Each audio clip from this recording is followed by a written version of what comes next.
আজকে চট্টগ্রামের ইতিহাস তোলা হয় সূর্য সেন দিয়ে, বলা হয় এটা সূর্য সেনের ঘাঁটি। তার অনেক আগে সত্যেন সেন তার বিখ্যাত গ্রন্থ মহাবিদ্রোহ এবং মিখাইল এডওয়ার্ডসের লেখা ব্যাটল অব দ্য ইন্ডিয়ান্স এ বইয়ের ভেতরে তারা লিখেছেন 1857 সালের 18ই নভেম্বর এই প্যারেড ময়দান, এ ময়দানের নাম কি? প্যারেড ময়দান। 1857 সালের 18ই নভেম্বর 34 নম্বর বেঙ্গল রেজিমেন্টের পক্ষ থেকে হাবিলদার রজব আলী এই ময়দান থেকে ব্রিটিশ গভর্নমেন্টের বিরুদ্ধে বিদ্রোহ ঘোষণা করেছিলেন। এই ময়দান থেকে ব্রিটিশ গভর্নমেন্ট তাকে বাঁচতে দেয় নাই, ব্রিটিশ গভর্নমেন্ট তাকে শহীদ করেছে। আজকে হীনমন্যতার কারণে সূর্য সেনকে হাইলাইট করা হয়েছে আর শহীদ রজব আলীর নাম পর্যন্ত মুছে ফেলা হয়েছে। তাই আমি প্রস্তাব করতে চাই, অতীতে চট্টগ্রামের যেমন বিভিন্ন প্রস্তাব আমি করেছি, আজকের মাহফিলে ঠিক তেমন জাতীয় বীর, ইতিহাসে যার নাম স্বর্ণাক্ষরে লেখা থাকবে, সেই ভুলে যাওয়া ইতিহাসের স্রষ্টা শহীদ রজব আলীর নামে প্যারেড ময়দানের পরিবর্তে শহীদ রজব আলী গ্রাউন্ড অথবা শহীদ রজব আলী ময়দান রাখা হোক এই ময়দানের নাম। আপনারা রাজি আছেন? যে জাতি তার ইতিহাস ভুলে যায়, সে জাতি তাদের নিজের অস্তিত্বকে রক্ষা করতে পারে না। আমি যুবক মুসলমানদের বলতে চাই, তোমরা মাইকেল মধুসূদন নিয়ে লাফালাফি করো, কিন্তু তোমরা মহাকবি কায়কোবাদের কথা ভুলে গেছো, তার কথা তোমাদের মনে নাই। তোমরা রবীন্দ্রনাথকে লাফালাফি করো, কিন্তু কাজী নজরুল ইসলামের কথা তোমরা ভুলে গিয়েছো। তোমরা সূর্য সেন নিয়ে গৌরব বোধ করো, অথচ হাবিলদার রজব আলী আর শহীদ তিতুমিরের কথা তোমরা ভুলে গিয়েছো। ঐতিহ্য স্মরণ রাখো। সে জাতি পৃথিবীতে টিকতে পারে না যে জাতি তার নিজের ইতিহাস ভুলে যায়। ইনফিরিয়রিটি কমপ্লেক্সে তোমাদের ভুগতে হবে না, তোমাদের ফিরে আসতে হবে কোন কাফের মুশরিকদের ইতিহাস সমৃদ্ধ করে তার উপরে মুসলমানেরা দাঁড়াবে না। মুসলমান নিজ শক্তিতে ইতিহাস সৃষ্টি করেছে। এদেশে ইতিহাস সৃষ্টি করেছে আলিমরা, এদেশের ইতিহাস সৃষ্টি করেছে পীর বুজুর্গরা। ব্রিটিশ গভর্নমেন্টের বিরুদ্ধে শুধু দাড়ি কামানো নেতারাই বিরোধিতা করে নাই।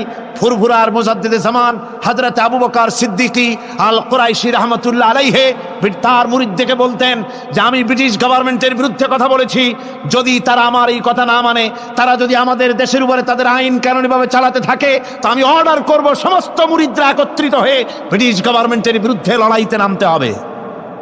মৌলানা মোহাম্মদ আলী, মৌলানা শওকত আলী, মোহাম্মদ আলী জওহর, এভাবে স্বাধীনতার জন্য ওলামায়ে কেরাম এবং বুজুর্গানি দ্বীন তারা জীবন দিয়েছেন, শাহাদাত বরণ করেছেন। আপনারা মৌলানা জাফর থানেশ্বরীর নাম ভুলে গিয়েছেন। অনেক বিজাতি নাম মনে আছে, কিন্তু মৌলানা জাফর থানেশ্বরীর কথা জাতি ভুলে গিয়েছে।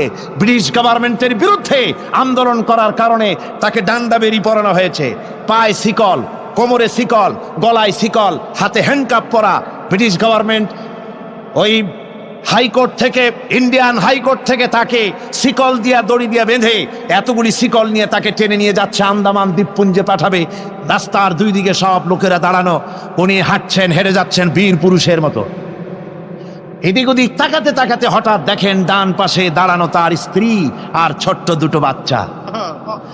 স্ত্রী বলতেছে, স্বামী তুমি তো চলে যাচ্ছ, দ্বীপান্তরে তোমাকে দ্বীপে পাঠানো হচ্ছে, আমাকে তুমি কি বলে যাচ্ছ? মৌলানা আজাদি সংগ্রামের বীর সিপাহী, বীর মুজাহিদ মৌলানা জাফর থানেশ্বরী বলছেন, ও বেগম, আমি তোমাকে সেই কথাই বলবো যে কথা বলেছিলেন হযরত ইব্রাহিম আলাইহিস সালাম হযরত হাজরা আর ইসমাইলকে। হযরতে হাজরা এবং ইসমাইলকে ইব্রাহিম আলাইহিস সালাম যে আল্লাহর কাছে রেখে গিয়েছিলেন, তুমি আমার স্ত্রীর, আমার এই কচি সন্তানকে আমি সেই আল্লাহর কাছে হেফাজত করে গেলাম। সুতরাং মুসলমানের ইতিহাস স্বর্ণোজ্জ্বল, ইতিহাস সমৃদ্ধ। খপ্পরে পড়ো না, ইনফিরিয়রিটি কমপ্লেক্সে ভুগো না, ফিরে আসো ইসলামের দিকে, দ্বীনের দিকে, ইমানের দিকে। তাহলেই আমরা মুক্তি পাবো, নাজাত পাবো, আমরা আমাদের স্বাধীনতা সার্বভৌমত্বের হেফাজত করতে পারবো। দেশ, এই দেশের সমস্ত দল মত জাতি মত নির্বিশেষে সকলে একটা সুখী সমৃদ্ধশালী নিরাপত্তাপূর্ণ ভীতিহীন একটি আর্থসামাজিক সুন্দর সমাজ গঠনে আমরা সকলেই অবদান রাখতে পারবো। আল্লাহ পাক যেন তৌফিক আমাদেরকে দান করে দেন, জোরে বলেন আমিন। প্রবল জ্ঞানী হইবে যাহারা, আপন মনেতে বুঝিবে তাহারা, রাত্রি পারে না আগে যাইবার, দিনের স্থান করি অধিকার। চন্দ্র বাঁধে না সূর্যের গায়েতে, সূর্য পারে না চন্দ্রকে ধরিতে, যার যে স্থান বহল রাখিয়া ভ্রমণ করিছে খোদাকে ডরিয়া। সুবহানাল্লাহ ওয়া বিহামদিহি। ইলা আজালিম মুসাম্মা, একটা নির্দিষ্ট সময় সীমা পর্যন্ত আপন আপন কক্ষপথে সব ছুটবে আর ছুটবে, কারো সঙ্গে কারো সংঘর্ষ হবে না, যেরকম সুবহানাল্লাহ। এরপরে ওই মহাশূন্যে অসংখ্য তারকারাজি আল্লাহ সৃষ্টি করে রেখেছেন। এত সুন্দর সুন্দর তারকা আল্লাহ বানিয়েছেন।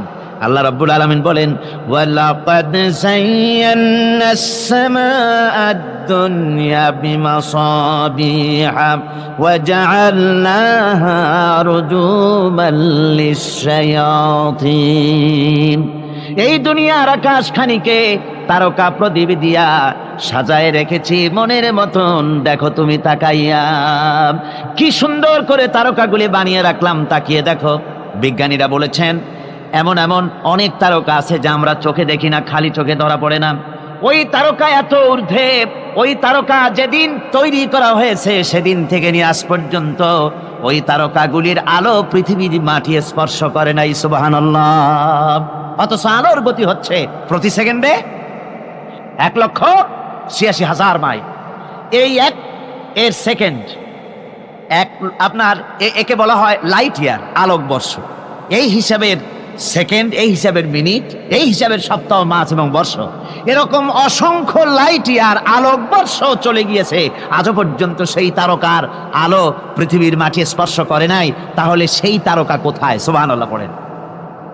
যারা একটু আল্লাহরে গাইল দিতে পারে, একটু আল্লাহ এবং ইসলামকে অস্বীকার করতে পারে, তারা আবার হিরো হয়ে যায়। দেখছেন না অবস্থা? হিরো হয়ে যায়। ওরা বলে আল্লাহ নাই, আকাশ দেখে বলে যে মহাকাশ, আসলে তো মহাকাশ না, ওটা অনেক দূরে, তাই নীলা নীলা দেখা যায়, অন্ধকার অন্ধকার ওরকম নীল রঙের দেখা যায়, আসলে আকাশ বলতেও কিছু নাই। এরপরে ইউরি গ্যাগারিন, যিনি প্রথম মহাশূন্য পরিভ্রমণ করেছিলেন, তিনি মহাশূন্য পরিভ্রমণ করে ফিরে এসে বলেছিলেন, মহাশূন্য পরিভ্রমণ করে ফিরে এলাম। মুসলমানেরা যাকে আল্লাহ বলে, খ্রিস্টানেরা যাকে গড বলে, আল্লাহ আর খ্রিস্টান সেই গডের অস্তিত্ব লক্ষ লক্ষ মাইলের কোথাও দেখি নাই, পাই নাই। আমি বলি বেকুব, আল্লাহরে তুমি দেখবা, তুমি তো তোমার নিজের শরীরও দেখো না। তোমার মাথাটার পেছনটা দেখতে কেমন, তোমার পিঠটা দেখতে কেমন, তোমার বডির একদম পেছনের অংশটা দেখতে কেমন, তা কি জিন্দিগিতে আয়না ছাড়া দেখতে পেরেছো কোনোদিন? নিজের শরীরই দেখতে পাও না, আর শরীরের স্রষ্টা মহান আল্লাহকে দেখতে চাও, দারুণ দুঃসাহস পোষণ করতেছ। আল্লাহ পাকের ওই মহান সৃষ্টি, এই বিশাল সৃষ্টির তুলনায় আমাদের অবস্থান কোথায়? আমাদের অবস্থান হচ্ছে মহাসমুদ্রের ভিতরে কাগজ দিয়ে নৌকা বানায়া যদি ছেড়ে দেওয়া যায়, তো মহাসমুদ্রে কাগজের নৌকাটার যে অবস্থা, এই আল্লাহর মহাবিশ্বে মহাশূন্যের ভেতরে স্পেস, মহাশূন্য আল্লাহর মহাসৃষ্টি, এর ভেতরে আমাদের অবস্থানও আটলান্টিক মহাসাগরে কাগজের নৌকাটা যেমন, আমাদের পৃথিবীর অবস্থাটা তেমন। সুবহানাল্লাহ। আল্লাহ কত বিরাট! সুবহানাল্লাহ। আমার বন্ধুগণ, আল্লাহ পাক বলছেন যে এইভাবে করে আমি চন্দ্র সৃষ্টি করেছি এবং সূর্য সৃষ্টি করেছি।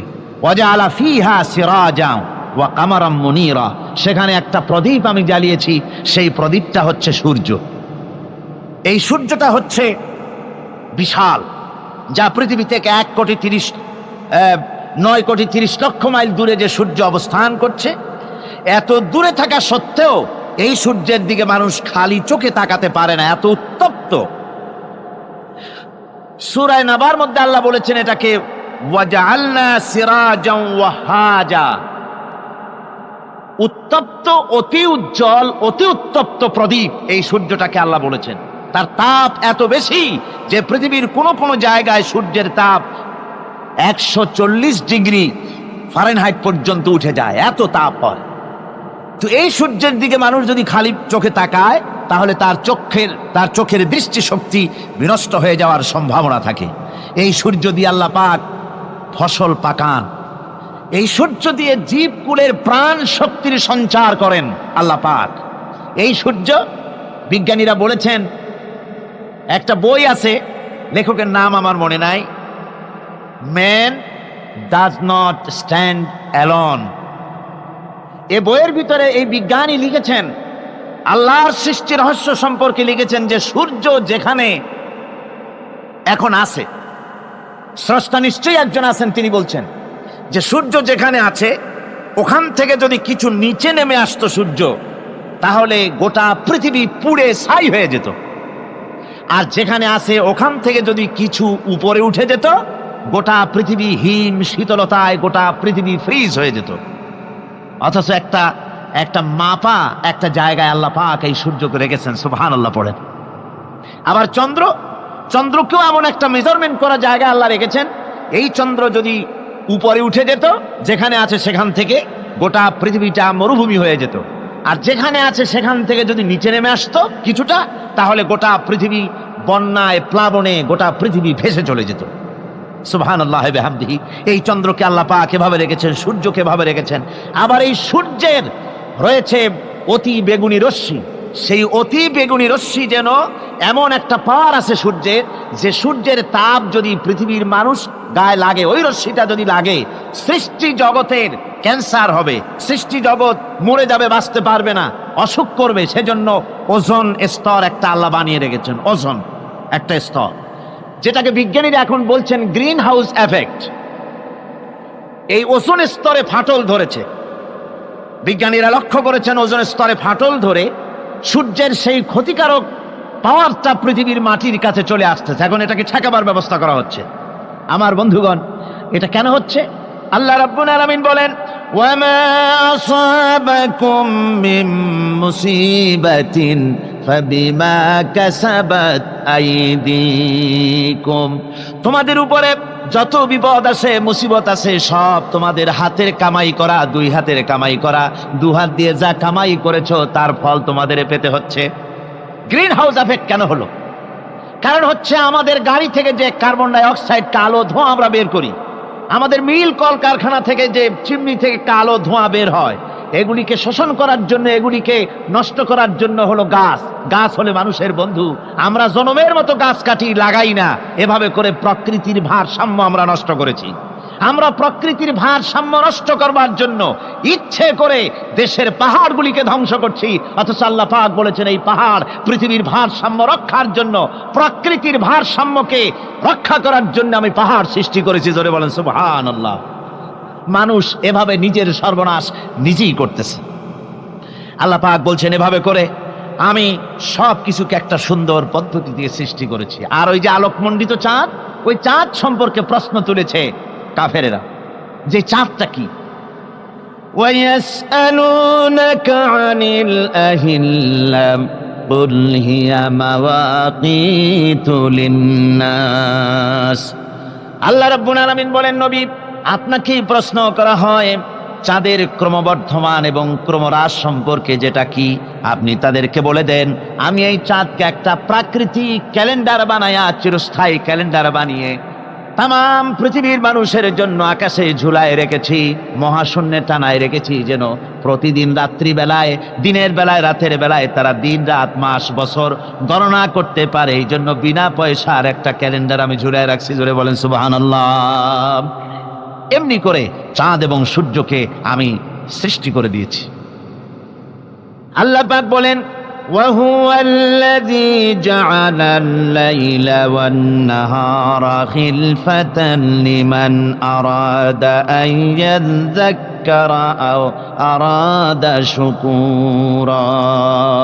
আর আমি দিন এবং রাতকে একে পরস্পরের স্থলাভিষিক্ত বানিয়েছি, যারা শুকর আদায় করবে আর যারা এর দ্বারা জ্ঞান অর্জন করবে তাদের জন্য। অর্থাৎ তারা এগুলি দেখে মনে করবে যে এগুলি খালি খালি না। এই যে রাত আসতেছে, দিন আসতেছে, দিন এবং রাত্রের এই যে পরিবর্তনটা, এর মধ্যে রয়েছে নিদর্শন। সূরা আলে ইমরানের মধ্যে আল্লাহ পাক বলেন, إن في خلق السماوات والأرض واختلاف الليل والنهار لآيات لأولي الألباب যারা নিশ্চয়ই আমার এই সৃষ্টি রহস্য সম্পর্কে দিন এবং রাতের পরিবর্তনের ব্যাপারে যারা চিন্তা করে গবেষণা করে তাদের জন্য আমি অনেক কিছু চিন্তার বিষয়ের মধ্যে রেখে দিয়েছি। তারা এসব আমার সৃষ্টি নৈপুণ্যতা দেখে তারপরে তারা হতবাক বিস্ময় বিমুখ হয়ে তারা বলে, এগুলি দেখে আর বলে, আল্লাযীনা ইয়াযকুরুনাল্লাহা কিয়ামান ওয়া কুউদান ওয়া আলা জুনুবিহিম ওয়া ইয়াতাফাক্কারুনা ফি খালকিস সামাওয়াতি ওয়াল আরদ। তারা বসা অবস্থায় দাঁড়ানো অবস্থায় আমার প্রশংসা করে আর বলে, রব্বানা মা খালাকতা হাযা বাতিলান সুবহানাকা ফাকিনা আযাবান নার। আয় আল্লাহ পাক, তুমি কোনো কিছু খেল তামাশার বিষয়বস্তু করে তৈরি করো নাই, অতএব জাহান্নামের শাস্তি থেকে তুমি আমাকে রক্ষা করো।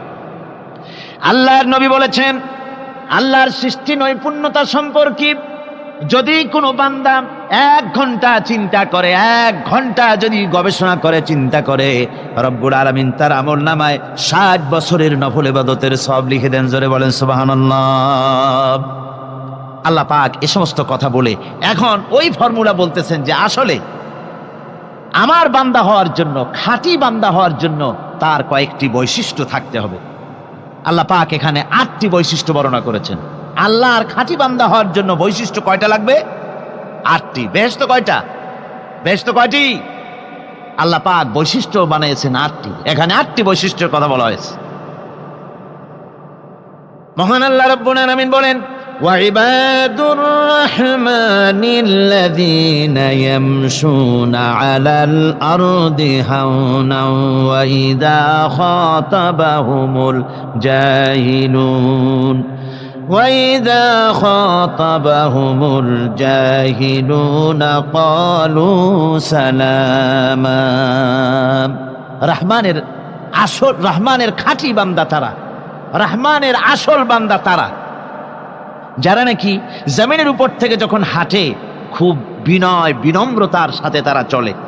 ওয়াইদা খাতাবাহুমুল জাহিলুন, আর যখন জাহিলরা তাদের সঙ্গে কথাবার্তা বলতে আসে তখন তারা তাদেরকে বলে, তোমাদের প্রতি সালাম, এই বলে তারা চলে যায়।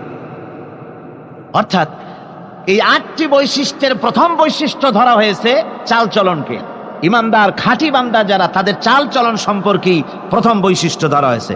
তার মানে হচ্ছে নির্লজ্জ, স্বৈরাচার, মাস্তান, গুন্ডা, বদমাশ, অত্যাচারী, এদের চালচলন এক ধরনের। আবার অন্যদিকে ব্যক্তিত্ব সম্পন্ন, মর্যাদাবান, এরপরে শিক্ষিত, ভদ্র, মার্জিত, তাদের চালচলন ভিন্ন ধরনের। এই 2 শ্রেণীর চালচলন কি একরকম হয় নাকি? একরকম হয় না। তার কারণ হচ্ছে ব্যক্তির চালচলনের মাঝেই তার অবস্থাটা বোঝা যায় যে আসলে লোকটি কেমন। আল্লাহ রাব্বুল আলামিন এ কথার দ্বারা এটা প্রমাণ করতে চান যে মোমেন বান্দা যারা হবে, আল্লাহর খাঁটি বান্দা যারা হবে, তাদের পরিচয় দেওয়া লাগবে না। তাদের চালচলন দেখে, তাদের হাঁটা দেখে, তাদের চলা দেখে, তাদের বলা দেখে, তাদের আচরণ দেখে লোকেরা বুঝতে পারবে যে ইনি হচ্ছেন আল্লাহর একজন খাঁটি বান্দা, একজন মোমেন ব্যক্তি, একথা বুঝতে পারবে। আর সে ব্যক্তি জমিনের উপরে চলবে খুবই বিনম্রভাবে। কোরআনে কারিমে অন্য জায়গায় আল্লাহ রাব্বুল আলামিন বলেছেন, ওয়ালা তামশি ফিল আরদি মারহান ইন্নাকা লান তাখরিকাল আরদা ওয়া লান তাবলুগাল জিবালা তুলা। আমার জমিনের উপরে অহংকারের পদবরে হেঁটো না, আমার জমিনের উপরে অহংকার করে জমিনের উপরে হেঁটো না। তুমি জমিনের উপরে অহংকার করে হেঁটে পদাঘাত দিয়ে আমার এই জমিনকে ফাটায় দিতে পারবে না। আর তুমি লাভ দিয়ে আমার আকাশে, আমার পাহাড়ের উচ্চতাও তুমি ছাড়িয়ে যেতে পারবে না। অহংকার করে কেউ কি পায়ের আঘাত দিয়ে জমিনটাকে ফাটায় দিতে পারে? কি বলেন, পারবে? আর অহংকার করে লাভ দিয়ে পাহাড়ের উচ্চতাও কি কেউ ছাড়িয়ে যেতে পারবে? পারবে না। সুতরাং অহংকার মোমেন ব্যক্তি যারা তারা অহংকার করতে পারে না। অহংকার মোমেনের স্বভাব নয়, অহংকার করতে পারে কেবলমাত্র আল্লাহ রাব্বুল আলামিন। অহংকার হচ্ছে আল্লাহ পাকের ইজাত। অহংকার কি করতে পারেন? আল্লাহ পাক করতে পারেন। মানুষের অহংকার শোভা পায় না। মানুষ, তোমার আবার অহংকার কিসের? এক ফোঁটা নাপাক পানি দিয়ে যার জন্মের উৎস, এমন নাপাক পানি যা শরীর থেকে নির্গত হলে পরে গোসল করা ফরজ হয়ে যায়, এমন এক ফোঁটা নাপাক পানি যার জন্মের উৎস, তার অহংকার কিসের?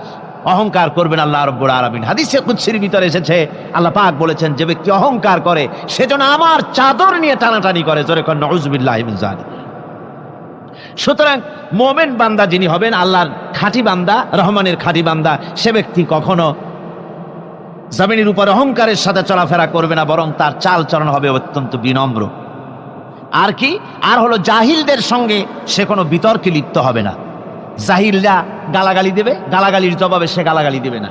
জাহিলরা অত্যাচার করবে, অত্যাচারের জবাবে সে অত্যাচার করবে না, বরং তাদেরকে দেখলে, তারা অত্যাচার করতে আসলে, তারা গালাগালি দিলে তাদের জবাবে ইদফা বিল্লাতি হিয়া আহসান, তাদের জবাবে তাদেরকে সালাম দিয়ে সেখান থেকে তারা কেটে পড়বে।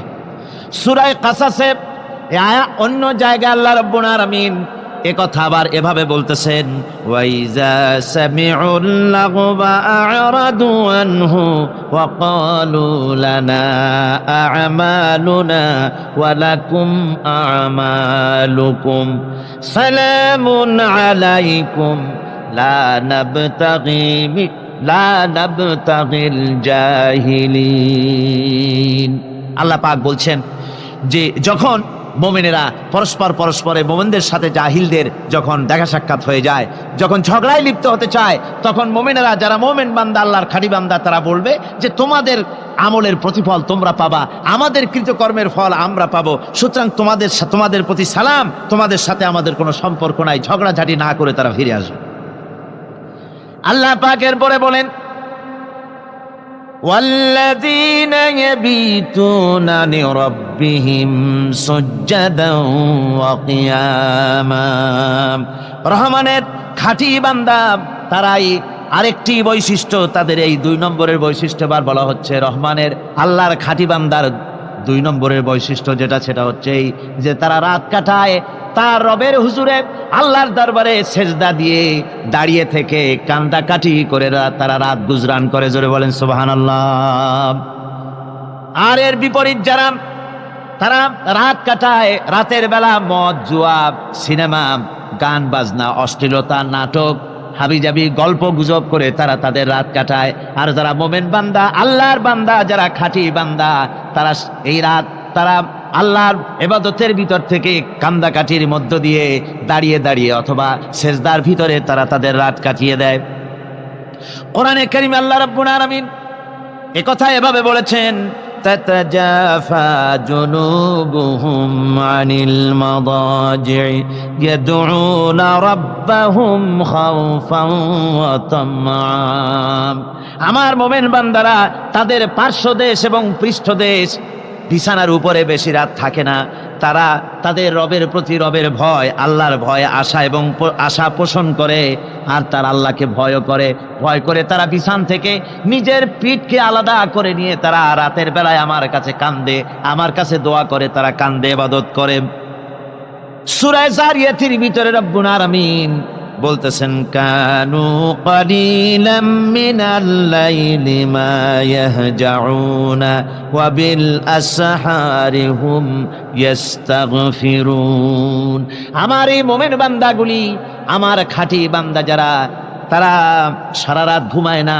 রাতের একটা অংশ মাত্র তারা ঘুমায়, সারা রাত ঘুমায় না, একটা অংশ তারা ঘুমায়, আর বাকি অংশটুকু শেষ রাত্রে তারা ওঠে আর আমার দরবারে তারা কান্দে, মাপ চায় আর কাঁদতে থাকে, চোখের পানি ফেলতে থাকে। আল্লাহ রাব্বুল আলামিন শেষ রাত্রে প্রথম আকাশে আসেন। হাদিস শরীফে এসেছে, প্রথম আকাশে আল্লাহ রাব্বুল আলামিন এসে দুনিয়ার মানুষকে ডাকেন, কে আছো? গুনাহ করে জীবন বোঝাই করে ফেলেছো, নাফরমানি করেছো, গুনাহ করেছো, অথবা বিপদে পড়েছো, ঋণগ্রস্ত হয়ে পড়েছো, অসুবিধায় পড়েছো, মামলা মকদ্দমায় পড়েছো, আমার কাছে মাপ চাও, আমার কাছে সাহায্য চাও। এই সময় যে সমস্ত বান্দারা আরামের ঘুমকে হারাম করে আল্লাহর দরবারে কাঁদতে থাকে। তাহাজ্জুদের নামাজ আদায় করে যখন হাত তুলে কাঁদে, আল্লাহ পাক তখন এই দৃশ্য দেখে ফেরেশতাদের বলেন, ও আমার ফেরেশতারা, আমার ওই বান্দাগুলি কাঁদে কেন? সমস্ত মানুষ যখন ঘুমানো, এই বান্দাগুলি কাঁদে কেন বলো? ফেরেশতারা বলে, আল্লাহ তুমি তো ভালো করে জানো। ফেরেশতারা বলে, আল্লাহ পাক বলবেন, তবুও তোমাদের মুখ থেকে শুনতে চাই। ফেরেশতারা তখন বলবে, রব্বুল আলামিন, তোমার বান্দা গুনাহ করেছে, জাহান্নামের ভয়তে তোমার কাছে কাঁদতেছে, তোমার ভয়তে কাঁদে, জাহান্নামের ভয়তে কাঁদে। আল্লাহ জিজ্ঞেস করেন, ফেরেশতারা, ওরা যে আমার ভয়তে কাঁদে, ওরা কি আমারে দেখছে নাকি? ফেরেশতারা বলে, না খোদা, তোমারে দেখে নাই। আল্লাহ পাক বলেন, ওরা আমার যে জাহান্নামের ভয়তে কাঁদে, ওই জাহান্নাম তারা দেখেছে নাকি? ফেরেশতারা বলে, না আল্লাহ, তোমার জাহান্নাম ওরা দেখে নাই, তোমার বেশ তো কিছুই দেখে নাই। আল্লাহ পাক বলেন, ও আমার ফেরেশতারা, এই বান্দাগুলি আমার দোজক দেখে নাই, আমাকে দেখে নাই, হাসর মিজান সিরাত কিছুই দেখে নাই, শুধু কোরআনের কথা শুনে, আমার নবীর কথা শুনে, আমার কোরআনের কথা শুনে বিশ্বাস করে আরামের ঘুমকে হারাম করে কিভাবে কাঁদতেছে তাকায় দেখ। আমার রহমতের দরিয়ায় জোশ মেরে গেছে, তোরা সাক্ষী থেকে যা, আমার ওই ক্রন্দনরত বান্দাগুলিকে আমি আল্লাহ মাফ করে দিলাম। আমার ভাইয়েরা, আল্লাহ পাক বলেন, আম্মান হুয়া কানিতুন আনা আল-লাইলি সাজিদাও ওয়া কাইমা। আল্লাহ রাব্বুল আলামিন বলেন, সিজদার ভিতরে আর দাঁড়ানোর ভিতরে আমার এই বান্দাগুলি আখিরাতে আমার সঙ্গে দেখা করা লাগবে এই ভয়তে, জাহান্নামের ভয়তে তারা কাঁদে, এভাবে কাঁদতে থাকে। আর আল্লাহ পাক ওই সময় তাদের গুনাহ মাফ করতে থাকেন। কোরআনে কারীমের ভিতরে আল্লাহ পাক বলেন, সারা রাত ঘুমাতে আল্লাহ নিষেধ করেছেন, সারা রাত যেন ঘুমায়ও না, পাইকারি দরে ঘুমায়ও না, একটু জাগো। ওয়াজকুর ইসমা রাব্বিকা বুকরাতাও ওয়া আসীলা। সকাল এবং সন্ধ্যায় তোমার প্রভুর, তোমার রবের জিকির করো, স্মরণ করো। ওয়া মিনাল লাইলি ফাসজুদ লাহু ওয়া সাব্বিহহু লাইলান তাওয়িলা।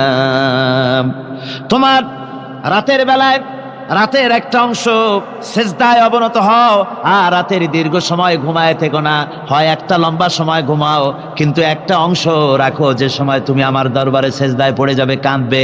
আমার বন্ধুগণ, রাতটা ওয়াজআলনাল লাইলা সুবাতা, আল্লাহ রাব্বুল আলামিন ওয়াজআলনা সুবাতাও আছে, ওয়াজআলনান নাওমা সুবাতা ওয়াজআলনাল লাইলা লিবাসা। ঘুমকে বানাইছেন আল্লাহ শান্তির বাহন, আর রাতকে করেছেন আচ্ছাদন। রাতকে কি করেছেন? আচ্ছাদন। রাতকে একটা পর্দা লাগিয়ে দিয়েছেন, রাতের পর্দা। যেহেতু প্রেম ভালোবাসা ঢোল পিটায় করা যায় না, ঢোল পিটায় প্রেম করা যায়? যায় না। মানুষকে দেখায় দেখায় প্রেম ভালোবাসা করা যায় না। এটা হলো দুনিয়ার রীতিনীতি, দুনিয়ায় যেটা মানুষেরা করে। আসল সবচাইতে বড় ভালোবাসার পাত্র হলেন আল্লাহ, মাশুক হলেন আল্লাহ, আশেক হলো মানুষ। আশেক এবং মাশুকের ভিতরে প্রেম বিনিময় হবে, ভালোবাসার আদান প্রদান হবে, কথোপকথন হবে। এজন্য দিনের কোলাহলপূর্ণ অবস্থায় তা হয় না বলে রব্বুল আলামিন বলেন, আমি তোমাদের জন্য রাতকে একটা আচ্ছাদন, একটা পর্দা বানায় দিস। এই রাতের পর্দার ভিতরে থেকে আমারে ডাকো, আমাকে, আমার কাছেই তুমি আমাকে ডাকো, একটা লম্বা সময় নিয়ে আমাকে বলতে থাকো, আমাকে ডাকতে থাকো।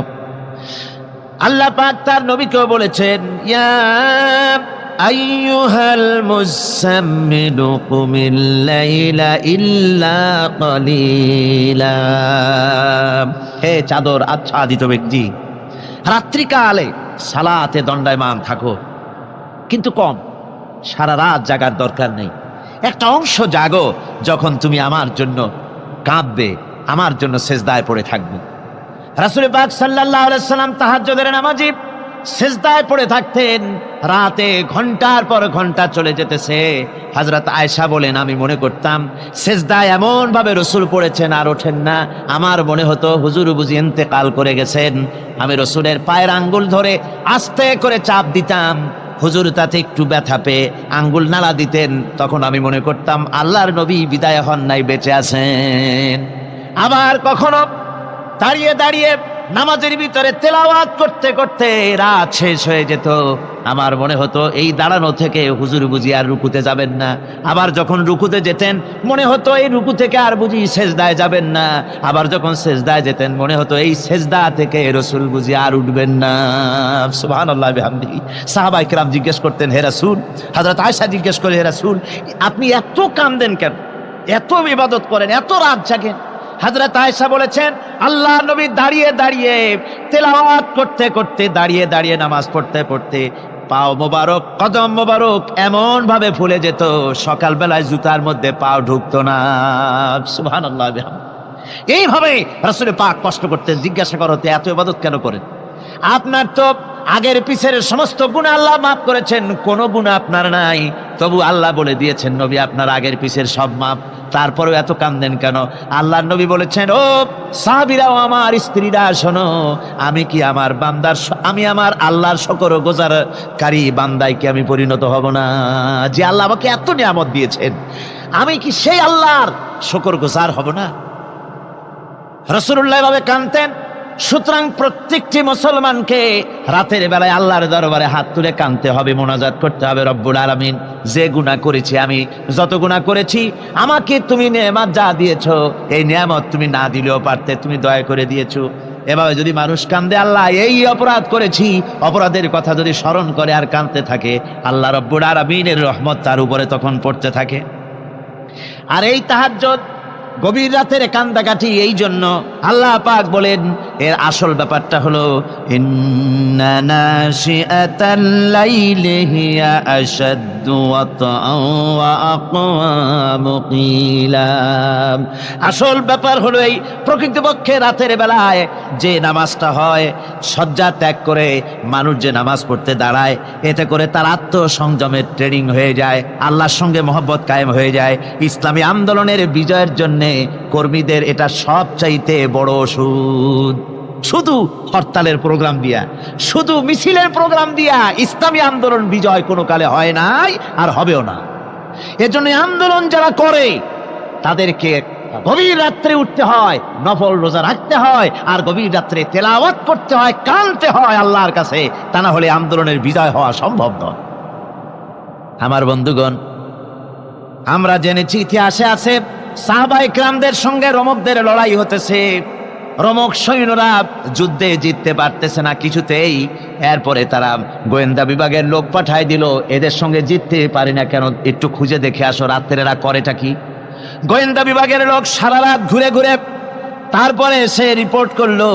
এরপরে সে তাদের প্রধানের কাছে রিপোর্ট করলো, আমরা যে যার কাছে গিয়েছিলাম দেখে এলাম, হুম হুম বিল্লাইলি রহবানুন ওয়া বিন্নাহারি ফুরসানুন, আমরা দেখে এলাম যাদেরকে দিনের বেলায় প্রচন্ড শক্তিশালী বীর যোদ্ধা রূপে যাকে যুদ্ধ করতে দেখেছি ময়দানে, রাতের বেলায় দেখলাম গিয়া একেবারে নিতান্ত ফকিরের মতো, কেউ তো সেজদায় পড়ে কাঁদতেছে, কেউ আবার তেলাওয়াত করতেছে, চোখ দিয়া পানি পড়তেছে, আবার কেউ নামাজ পড়তেছে, আবার কেউ হাত তুলে রেখেছে তাদের প্রভুর দরবারে, চোখের পানিতে তাদের চোখ বুক ভেসে যেতেছে। সারাটা রাত তেলাওয়াত আর সেজদার নামাজের মধ্যে তারা এভাবে কাটিয়ে দিয়েছে।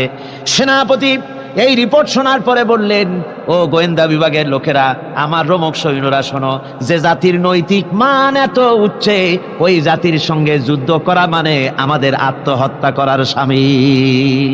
এদের সাথে কিছুতেই আমাদের পক্ষে পারা সম্ভব না। হ্যাঁ, এদের সাথে পারা যাবে যদি এই সম্পর্ক নষ্ট করে দেওয়া যায়। আল্লাহর সাথে তাদের এই গভীর সম্পর্ক যেটা আছে, এই সম্পর্ক নষ্ট করে দিতে হবে, তাহলেই কেবলমাত্র সম্ভব হবে। এদের নৈতিক চরিত্র ধ্বংস করার জন্য প্রচেষ্টা চালাও, তাহলে হয়তো আমরা কামিয়াব হতে পারবো। আমার বন্ধুগণ, এই জন্য গভীর রাত্রে যারা ইমানদার ব্যক্তি, তাদের জন্য গভীর রাত্রে জাগার একটা ব্যবস্থা আল্লাহ পাক বলেছেন। ইমানদার ব্যক্তিদের জন্য এটা হলো 2 নম্বরের বৈশিষ্ট্য। والذين يقولون ربنا اصرف عنا عذاب جهنم إن عذابها كان غراما। রহমানের বান্দার, খাঁটি বান্দার 3 নম্বরের বৈশিষ্ট্য হচ্ছে এই তারা আল্লাহ রব্বুল আলামিনের দরবারে হাত তুলে ফরিয়াদ জানায়, আল্লাহর কাছে মোনাজাত করে। আল্লাহ রব্বুল আলামিনকে বলে, আয় আল্লাহ, হে আমার প্রভু, আয় আমার রব, জাহান্নামের আগুন থেকে দয়া করে আমারে বাঁচাও। জোরে বলেন আমিন, জোরে বলেন আমিন। জাহান্নামের বর্ণনা আমরা এই মাহফিলে করেছি, করি নাই? মনে আছে? দারুণ কঠিন জায়গা, অত্যন্ত কঠিন জায়গা, মারাত্মক জায়গা জাহান্নাম। ওই জাহান্নামের জন্য আল্লাহর কাছে কাঁদতে হবে, মাপ চাইতে হবে জাহান্নাম থেকে। মোমেন ব্যক্তির 3 নম্বরের বৈশিষ্ট্যই তাই।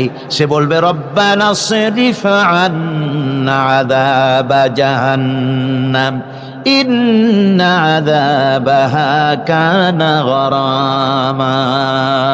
আয় আল্লাহ, তোমার জাহান্নামের শাস্তি থেকে তোমার কাছে মাপ চাই। আল্লাহ পাক বলেন, এই জাহান্নামের শাস্তি বড়ই প্রাণান্তকার হবে। ইন্নাহা সাআত মুস্তাকাররাও ওয়া মুকামা। জাহান্নাম হচ্ছে অবস্থানের জন্য অত্যন্ত নিকৃষ্ট, খুবই খারাপ জায়গা এই জাহান্নাম। কিন্তু মুসলমানদের অবস্থাটা ভিন্ন। মুসলমানেরা নেক আমল করে, ইবাদত বন্দি করে, তা সত্ত্বেও তার কলিজা কাঁপতে থাকে। সুবহানাল্লাহ, তার কলিজা কাঁপতে থাকে যে আমি যে ইবাদত করছি এই ইবাদত আল্লাহর দরবারে মঞ্জুর হচ্ছে কিনা। এই জন্য তার মন কাঁদতে থাকে। সে আমলের উপর নির্ভর করে থাকে না, সে আল্লাহর দয়ার উপরে নির্ভর করে। কিসের উপরে নির্ভর করে? আল্লাহর দয়া, আল্লাহর রহমতের উপরে নির্ভর করে। আর সে আল্লাহর কাছে কাঁদতে থাকে, রব্বুল আলামিন, তুমি দয়া করে মেহেরবানি করে আমার হিসাব নিও না। আমার এই হিসাব করে যদি বেহেশতে দাও তাহলে তো বেহেশতে যাইতে পারবো না। কিয়ামতের দিন আল্লাহ রব্বুল আলামিন কোন মানুষকে যদি হিসাবের জন্য ধরে ফেলেন, তাহলে ওই বান্দার আর জাহান্নাম ছাড়া কোনো পথ নাই। এই জন্য আল্লাহ শিখায় দিয়েছেন, বান্দা দোয়া কর, ওয়া আদখিলনাল জান্নাতা বিগাইরি হিসাব। আয় আল্লাহ, বিনা হিসাবে তোমার জান্নাত আমাকে দান করো। আবার হুজুর দোয়া করেছেন, আল্লাহুম্মা হাসিবনি হিসাবান ইয়াসীরা। আয় আল্লাহ, তুমি আমার সহজ হিসাব নাও। পড়েন, আল্লাহুম্মা হাসিবনি হিসাবান ইয়াসীরা। হিসাবে ইয়াসির, সহজ হিসাব। আয় আল্লাহ, তুমি আমার সহজ হিসাব নাও। এই হাদিসের ব্যাখ্যায় এসেছে সহজ হিসাব কি? ব্যাখ্যায় এসেছে সহজ হিসাবটা হচ্ছে আল্লাহ রাব্বুল আলামিন কিয়ামতের ময়দানে তার কোন বান্দাকে যদি রহমত করতে চান, কোন বান্দার প্রতি যদি দয়া করতে চান, কাউকে যদি ক্ষমা করতে চান, তাহলে আল্লাহ রাব্বুল আলামিন তাকে একটা পর্দার আড়ালে ডেকে নেবেন। একটি পর্দার আড়ালে ডেকে নিয়ে আল্লাহ পাক জিজ্ঞেস করবেন, বান্দা তুই কি এই গুনাহগুলি করেছিলি নাকি? এইটা এই সব গুনাহ করেছিস নাকি? আল্লাহ জিজ্ঞেস করবেন বান্দাকে, অবস্থাটা কেমন হবে চিন্তা করেন। বান্দা এইগুলি করেছিস নাকি? বান্দা ভয়তে থরথর করে কাঁপতে থাকবে, কলিজা ভয়তে কাঁপতে থাকবে, অস্থির হয়ে যাবে। সে স্বীকার করবে, রব্বুল আলামিন, তুমি যা বলেছো আমি এর সব অন্যায় আমার দ্বারা হয়েছে, আমি বুঝতে পারি নাই, আমাকে মাফ করে দাও। রব্বুল আলামিন বান্দাকে বলবেন, যা বান্দা, আমি তোকে মাফ করে দিলাম, আমার জান্নাতে চলে যা। সুবহানাল্লাহ ওয়া বিহামদিহি, সুবহানাল্লাহ ওয়া বিহামদিহি।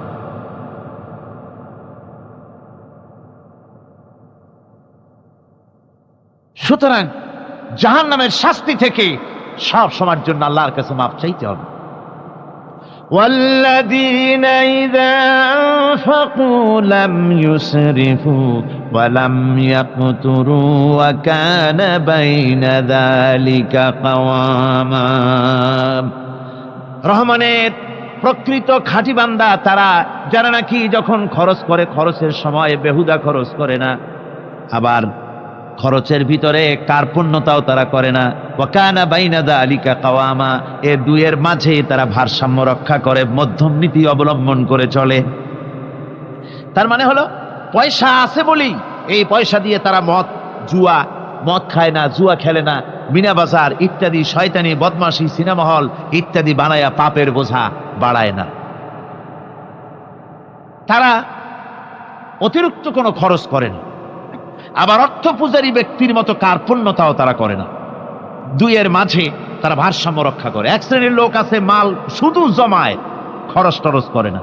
কোরআন শরীফে বলা হয়েছে, আল্লাযী জামা মালান ওয়া আদ্দাদা, মাল জমা করে আর গুনতে থাকে, মাঝে মধ্যে আবার টেলিফোন করে, হ্যালো সোনালী ব্যাংকের ম্যানেজার সাহেব নাকি? বলে হ্যাঁ, দেখুন তো আমার আমলনামাটায় কত আছে এখন।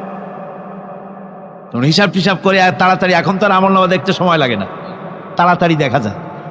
আগে যেমন ব্যাংকে গিয়ে যদি জানতে কেউ চাইতো যে আমার ডেবিট কত, ক্রেডিট কত, ব্যালেন্স কত ইত্যাদি জানতে চাইলে তাকে একেবারে সেই লেজার খোলা লাগে, বিরাট বিরাট বই, বড় বড় কিতাব যা গরুর গাড়ি দিয়ে টানা লাগে, এত বিশাল বিশাল বই ছিল।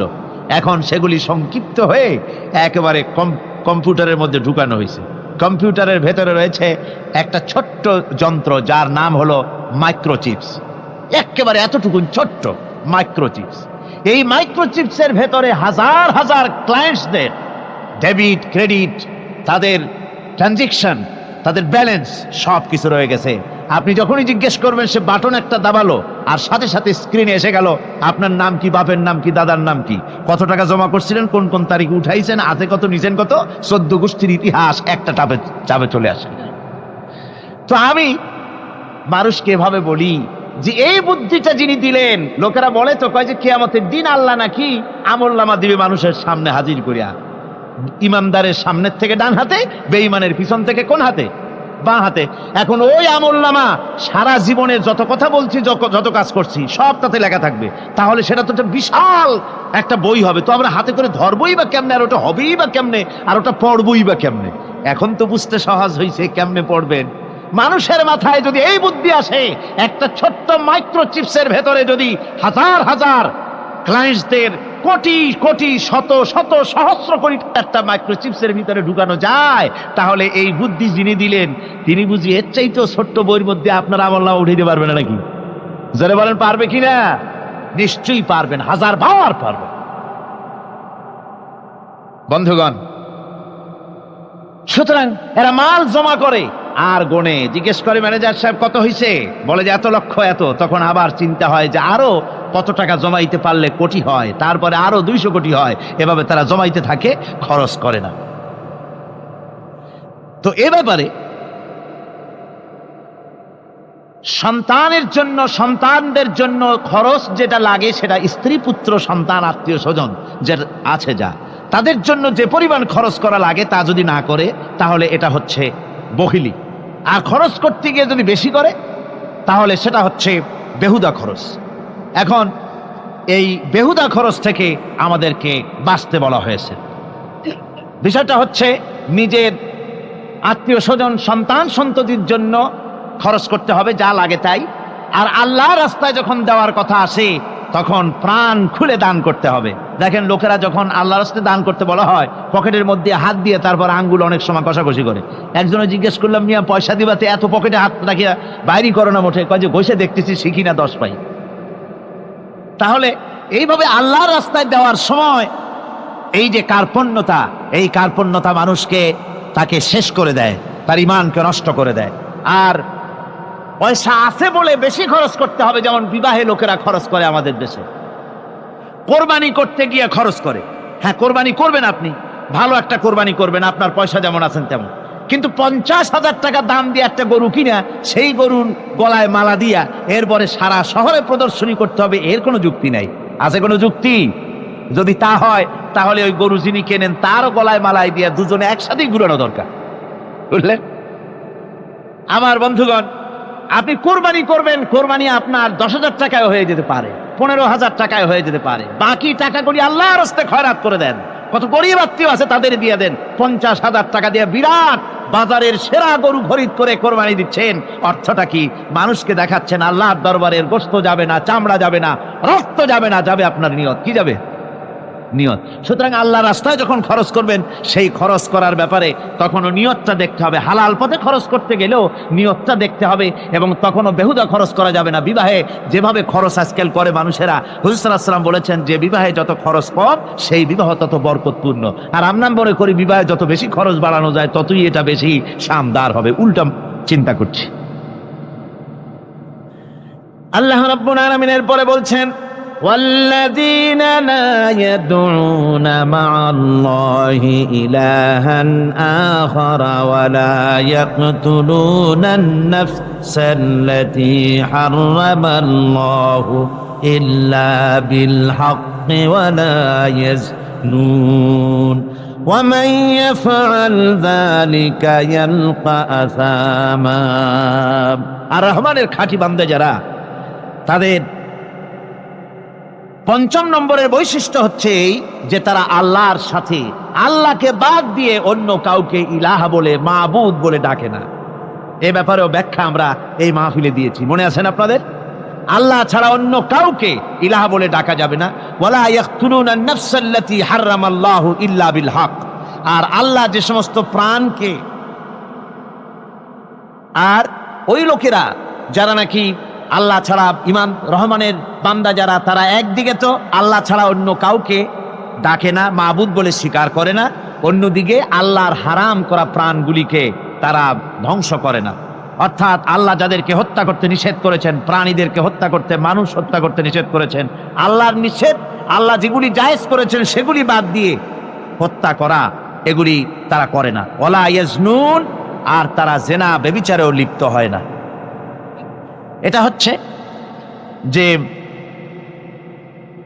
এই সমস্ত লোকগুলি তারা গুনাহ থেকে মুক্ত থাকতে চেষ্টা করে।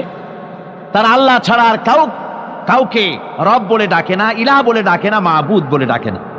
হযরত ইবনে মাসউদ রাদিয়াল্লাহু তাআলা আনহু বলেছেন, তিনি রাসূল পাক সাল্লাল্লাহু আলাইহি ওয়াসাল্লামের কাছে জিজ্ঞেস করেছিলেন, হে রাসূল, সবচাইতে বড় গুনাহ কি? হুজুর বলেছেন সবচাইতে বড় গুনাহ তিনটা। সবচেয়ে বড় গুনাহটা কয়টা? রাসূল পাক সাল্লাল্লাহু আলাইহি ওয়াসাল্লাম বলেছেন সবচাইতে বড় গুনাহ হচ্ছে তিনটি। একটি হচ্ছে তুমি যদি কাউকে আল্লাহর সমতুল্য প্রতিদ্বন্দ্বী বানিয়ে যদি তার কাছে কিছু চাও, তাহলে এটা সবচাইতে বড় গুনাহ। সন্তান দিতে পারেন আল্লাহ, তোমাকে রোগমুক্ত করতে পারেন আল্লাহ, আল্লাহ যা করতে পারেন এই সব বিষয়গুলি যদি মানুষের কাছে চাও, তাহলে তুমি আল্লাহর জায়গায় তাকে বসালে এটা সবচাইতে বড় গুনাহ।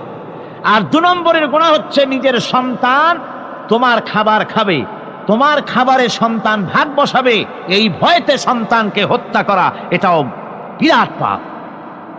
আর 3 নম্বরে হচ্ছে প্রতিবেশীর স্ত্রীর সঙ্গে জেনা করা, এটা হলো আরেকটি। মোট 3টি গুনাহ বলেছেন রাসূলুল্লাহ সবচাইতে মারাত্মক গুনাহ।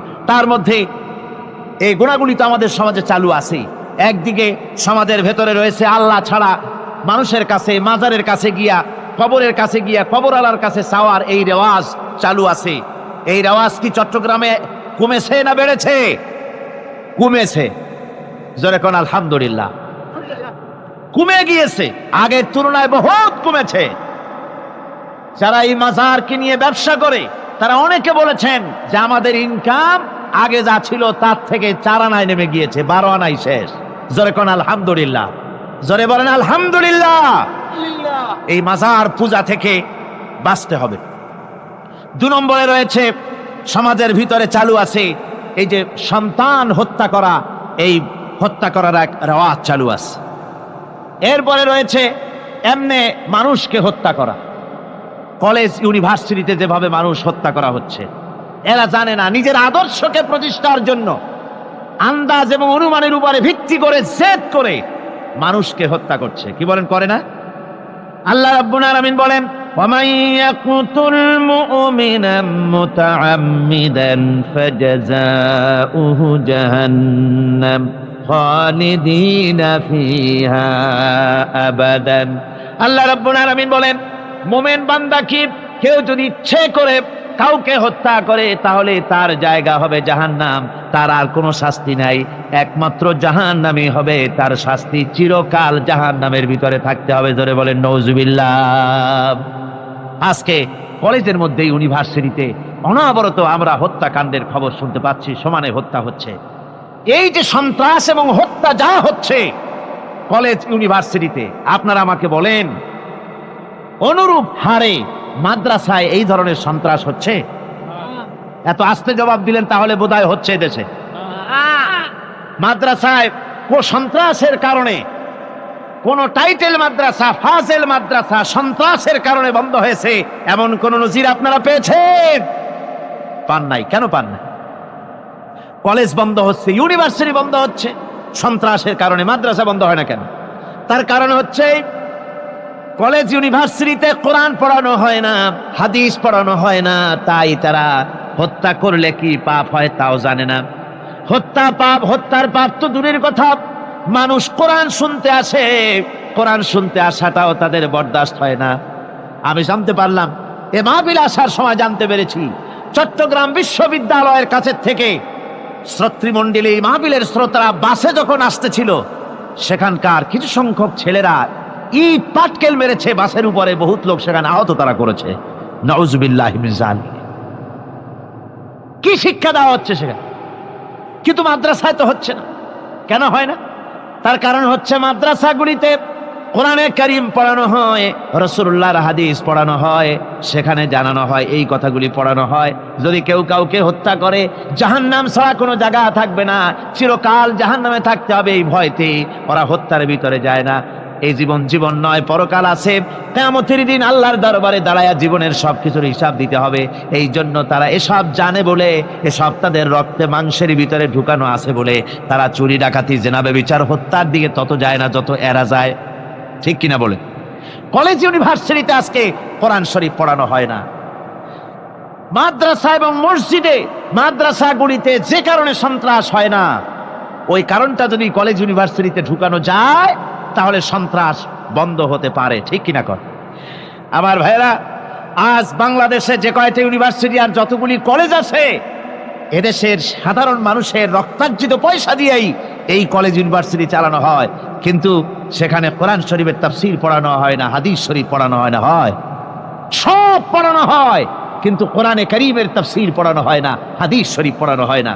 যদি ওই কলেজ ইউনিভার্সিটির ছাত্রগুলিকে কোরআন শরীফ পড়ানো হতো, কোরআনের তাফসীর পড়ানো হতো, কলেজ ইউনিভার্সিটিতে হাদিস শরীফ যদি পড়ানো হতো, ইসলামের অর্থনীতি সমাজনীতি যদি পড়ানো হতো, তাহলে কলেজ আর ইউনিভার্সিটি গোটা জাতিকে মাস্তান আর গুন্ডা উপহার দিত না, খালিদ বিন ওলীদের মতো মুজাহিদ উপহার দিত। জোরে বলেন সুবহানাল্লাহ। আজকে গোটা জাতির চিন্তা চেতনা ধারণার বহির্ভূত সেখান থেকে সন্তান আমরা পাচ্ছি। আজকে সেখানে ছেলে পাঠাচ্ছে বাপ, ছেলে পাঠাচ্ছে, ছেলে লেখাপড়া করে সেখান থেকে ভালোভাবে পাশ করে আসবে, চাকরি বাকরি করবে, মা বাপের সুখের কারণ হবে। কিন্তু দেখা যায় কিছুদিন পর সেখান থেকে চলে আসে সন্তান লাশ হয়ে বাপের ঘরে ফিরে এলো। কি শিক্ষা হচ্ছে? তিন বন্ধু সফর করতে করতে অনেক দূর পর্যন্ত পৌঁছে গিয়েছে, গভীর রজনী হয়ে গিয়েছে। তিন বন্ধু চিন্তা করলে এখন কোথায় যাব। হঠাৎ করে ঝড় তুফানের কবলে পড়েছে, জিন্দেগি যায় যায়, জীবন ধ্বংস হয়ে যায়, পৃথিবী উল্টে যায়, এমন ঝড় তুফান শুরু হয়ে গিয়েছে। তিন বন্ধু বাঁচবার জন্য বহুত পথ আর পদ্ধতি খুঁজলো, কোথাও পেল না। শেষ পর্যন্ত তিন বন্ধু মিলে পাহাড়ের উপরে একটা বিশাল গর্তের ভিতরে প্রবেশ করেছে। গর্তের ভিতরে যখন প্রবেশ করেছে নিজেকে বাঁচাবার জন্য, হঠাৎ করে পাহাড়ের উপর থেকে বিশাল বড় একটা পাথর এসে তাদের গর্তের মুখটাকে বন্ধ করে দিল, রাত কাটিয়ে দিয়েছে। ঝড় তুফান থেমে গিয়েছে। তারা যখন বের হবে, পৃথিবীর সঙ্গে তাদের কানেক্টিংটা ফেল হয়ে গিয়েছে, কানেকশন হয় না। এমন গর্তে ঢুকেছে, পৃথিবীতে কি ঘটতেছে তারা বলতে পারে না, কারণ বিশাল বড় পাথর তাদের গর্তের মুখটাকে বন্ধ করে দিল। তিন বন্ধু মিলে একসাথে ধাক্কা দিতে লাগলো। প্রত্যেকটা মানুষের শরীরের লোমকূপের গোড়া থেকে ঘাম বের হয়ে গিয়েছে, কিন্তু সরিষার দানা পরিমাণ ওই পাথরটাকে নড়ানো যায় নাই। আল্লাহ রব্বুল ইজ্জতুল জালালের পরীক্ষা তাদের জন্য মুত্তাসিল হয়ে গেল। রব এইভাবে মানুষের দিলের পরীক্ষা নিয়ে থাকে। আমার বন্ধুগণ তিনজন মিলে পরামর্শ করলো, আর বাঁচা যাবে না। দীর্ঘক্ষণ চলে গেল, মরে যাবার মতো উপক্রম, পানিও নাই, খাবারও নাই, দম বন্ধ হয়ে যায়, অক্সিজেন নাই। তিন বন্ধু মিলে চোখের পানি ছেড়ে কান্না করে গভীর রজনীতে সেজদায় পড়ে গর্তের ভিতরে আল্লাহ কি ডাক দিয়ে বলেছে, আল্লাহ, জিন্দেগিতে অপরাধের শেষ নাই, এমন কোন অপরাধ করি নাই যা তোমার কাছে জানা নাই। রব, সব তো আমরা করছি, কিন্তু বিপদে পড়ে দেখছি এখন তো আমার সন্তানও আমাকে বাঁচাতে পারবে না, স্ত্রী, মা, বাবা, আত্মীয় স্বজন কেউ বাঁচাতে পারবে না। এই গর্তের ভিতরে আমাদের খবর পৃথিবীর কোনো মানুষ জানে না, একমাত্র তুমি ছাড়া। আল্লাহ, এমন বিপদে পড়েছি, একমাত্র তুমি পারো আমাদেরকে বাঁচাতে, কিন্তু কোন মুখে তোমার কাছে হাত উঠাবো আর দোয়া করবো? আল্লাহ, জীবনে যে এমন কোনো গুনাহ নাই যে গুনাহ করি নাই, জিন্দেগিতে এমন কোনো খারাপ কাজ নাই যা আমরা করি নাই। কি বলে তোমার কাছে হাত উঠাবো? তুমি যদি বলো আমি তোদেরকে চিনি না। রব এই অপমান থেকে, কবর থেকে, গর্ত থেকে কে বাঁচাবে? তিনজন মিলে পরামর্শ করে সিদ্ধান্ত নিয়েছে, আমাদের জিন্দেগিতে যদি এমন একটা কাজ থাকে রে, যেই কাজটা একমাত্র আল্লাহরে সন্তুষ্ট করবার জন্য করছিলাম, পৃথিবীর কোন মানুষকে দেখাবার জন্য করি নাই, এমন যদি কারো জীবনে একটা মাত্র কাজ থাকে, কয়টা? সবাই বলা লাগবে কয়টা? এমনকি আমাদের জিন্দেগিতে যদি একটা মাত্র ভালো কাজ থাকে, যেটা একমাত্র রবকে সন্তুষ্ট করবার জন্য করেছি, আজকে ওই কাজের ওসিলা নিয়ে রবের কাছে চাইব। রব তো বলেছে সরিষার দানা পরিমাণ ভালো কাজ করলেও তিনি কল্যাণ দেন, উপকার দেন, ফিডব্যাক দেন। আজকে একটু দেখি না, আমরা তো গুনাহ করছি কিন্তু কোন জিন্দেগিতে ভালো কাজ আসেনি। তিন বন্ধুর এক বন্ধু বলছে, বাইরে আমার জীবনে একটা ভালো কাজ আছে। এই বলে ওই বন্ধু সেজদায় পড়ে চোখের পানি চলে কান্না করে ডাক দিয়া বলেছে, আল্লাহ,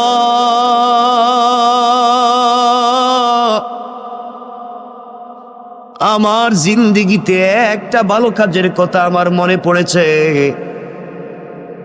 রব, আমার মন বলছে এই কাজটা একমাত্র তোমার জন্য আমি করছি, পৃথিবীর কেউ আমাকে বাধা দিতে পারবে না। আয় আল্লাহ, আমার চাচাতো বোন, যাকে আমি প্রাপ্ত বয়স্ক হওয়া থেকে যার পিছনে লেগে আছি, যাকে একটা বার স্পর্শ করতে চাই, একটা বার আলিঙ্গন করতে চাই, আমি তার সঙ্গে জেনা করতে চাই, মেলামেশা করতে চাই, তার মতো সুন্দরী মেয়ে আর নাই। কিন্তু আল্লাহ, কোনোদিন তাকে আমার ভাগে নিয়ে আসতে পারলাম না, কোনোভাবে কথা বলে ফুসলাতে পারলাম না। আমার ওই চাচাতো বোনের বিয়ে হয়ে গিয়েছে। বিয়ে হয়ে যাওয়ার পরে, তার স্বামীর বাড়িতে যাওয়ার পরে কিছুদিন পরে তার কি একটা বিপদ হয়েছে, তার সন্তান একটা হয়েছে, কিন্তু আমার মাথা থেকে তার চিন্তা যায় নাই। আমি তখনও সুযোগ খুঁজছিলাম, বোনকে যদি কোনোভাবে পাই তার সঙ্গে জেনা করব। আল্লাহ, বোন আমার কাছে কিছু ঋণের জন্য আসছিল। আমি বলছি, বোন রে, তুই যখন আমার কাছে ঋণ চাইছ, যা চাইবে তাই দিব, ঋণ না একেবারেই দিব। বিনিময়ে তোমার কাছ থেকে আমি পার্সোনাল কিছু সময় চাই, পার্সোনাল টাইম চাই। তুমি কি আমাকে একাকিত্বে, নির্জনে আমাকে সময় দিতে পারবা? আয় আল্লাহ তাআলা, আমার বোন দেখেছে এই পৃথিবীতে এই মুহূর্তে টাকা ছাড়া তার সন্তান বাঁচবে না, তার পরিবার চলবে না। সে টাকার জন্য রাজি হয়ে গিয়েছে, আমি তাকে টাকা দিয়ে দিয়েছি। আয় আল্লাহ, আমি নির্ধারিত সময় আর দিন বলে দিলাম। নির্ধারিত সময়ে যখন সে যে ঘর বলেছে, আমি ঘরে পৌঁছে গেলাম। আমি ঘরের ভিতরে গিয়ে দেখি আমার বোন চোখের পানি ছেড়ে ছেড়ে কান্না করে আল্লাহরে বলছে, আল্লাহ, পুরা জিন্দগি সতীত্বের হেফাজত করেছি, পুরা জিন্দগি নিজের চরিত্রের হেফাজত করেছি। আল্লাহ, আজ না আমি বড় বিপদগ্রস্ত। আল্লাহ, কিছু ঋণ আনবার কারণে ও আমার সাথে জেনা করতে চায়, কুকর্মগুলাকে দূর করে তোমার দ্বীনের বুঝ দিতে। আল্লাহ, তার ভিতরে কি তোমার ভয় ঢুকাইয়া দিতে পারো না? আমি ঘরের ভিতরে গিয়ে আমার বোনের হাত ধরেছি। বোন ডাক দিয়া বলছে, বাইরে, তোর ভিতরে কি আল্লাহর ভয় নাই? আল্লাহর কাছে ফিরে যাওয়ার কি তোমার ভয় নাই? রব বলেছে, ওয়াত্তাকু, ভয় করো ওই দিনকে, ইয়াওমান তুরজাউনা ফীহি ইলাল্লাহ, ভয় করো ওই দিনকে যেই দিন আমার কাছে তোমাকে ফিরে আসা লাগবে, ওই দিন তোমার হিসাব তোমাকে দেওয়া লাগবে। ও ভাই, তোর ভিতরে কি ভয় নাই? রব বলে দিয়েছে, ওই দিন যে অপকর্ম করবে, দুনিয়ার জমিনে যে গুনাহ করবে, কিয়ামতের দিনে আল্লাহ তার আমলনামা তার হাতে সোজা সোজা দিবেন না। হাতটাকে বুকের ভিতরে ঢুকাইয়া ভেঙ্গে পিছন দিকে দিবেন, আর ফেরেশতাদেরকে বলবেন, গোলামের হাতে তার কিতাব আমলনামাটা দিয়ে দাও। আল্লাহ বলবেন, ইকরা كتابك كفى بنفسك اليوم عليك حسيبا বান্দারে জীবনে যা করছো গোলাম, চলার পথে যা করছে যে তোমার হাতে ধরাইয়া দিলাম তুমি পড়ো। এমন সময় ফেরেশতারা বলবে আল্লাহ ওর মুখটা চোখটা তো সামনের দিকে, ওর হাত যে বুকের ভিতরে ঢুকাইয়া পিছন দিকে বের করলেন, আমলনামা তো পিছনে দিলেন, চেহারা সামন দিকে আমলনামা পিছন দিকে, ও কেমনে দেখবে? আল্লাহ আমলনামাকে ঘুরাইয়া সামনে নিয়ে আসবো। ও আমার ভাই তুই শুন, আল্লাহ ডাক দিয়া বলবেন না না, ওর আমলনামার সামনে আনা যাবে না, আমলনামার সামনে দেওয়া যাবে না। ফেরেশতারা বলবে আল্লাহ তাইলে আমলনামা পড়বে কেমনে? আল্লাহ বলবেন শোনো ফেরেশতারা, ওর ঘাড়টারে মটকাইয়া দাও, ওর ঘাড়টারে মটকাইয়া পিছন দিকে করে দাও, চিৎকার করে যেন কানতে থাকে, চিৎকার করতে থাকে। ভাইরে তোর হাতটা বুকের ভিতরে ঢুকাইয়া পিছন দিকে বের করা হবে, এরপরে তোমার ঘাড়কে মটকাইয়া দেওয়া হবে। এরপর আল্লাহ বলবেন খুযূহু ফাগুল্লুহু সুম্মাল জাহিমা সাল্লু।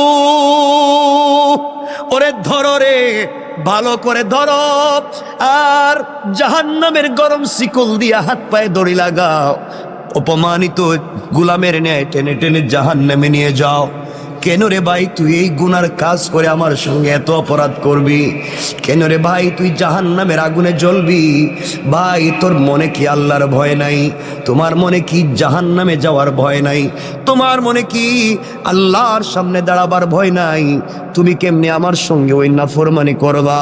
আয় আল্লাহ, আমি তো গিয়েছিলাম জেনা করতে, যাকে আমার জীবন যৌবন দিয়ে স্বপ্নে দেখি, যাকে আমি স্বপ্নে লালন করি, পুরা জিন্দগি থেকে যাকে একটা মিনিট পেতে চাই, পুরা জিন্দগি ভর যাকে নিয়ে স্বপ্ন দেখছি, আমার ওই বোনকে আমার হাতের মুঠোয় পাইছি, শুধু তার হাত স্পর্শ করছি, আমি শুধু তার হাত ধরছি।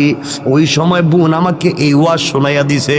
আল্লাহ ওই দিন একাকিত্বে নির্জনে পৃথিবীর কোনো মানুষ নাই, একমাত্র আমার বোন আর আমি ছাড়া।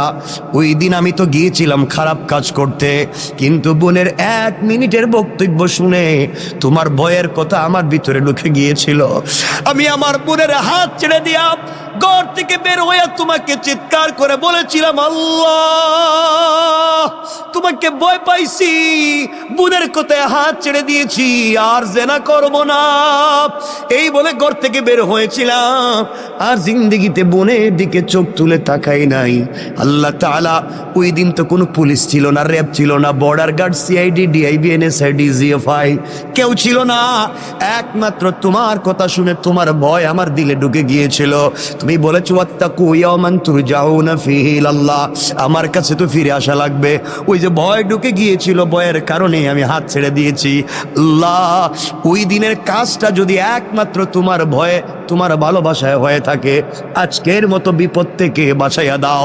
ওই গোলাম দোয়া করতে দেরি হয়েছে, ওই গর্তের উপর থেকে পাথরটা 3 ভাগের 1 ভাগ অটোমেটিক সরে গিয়েছে। আল্লাহু আকবার।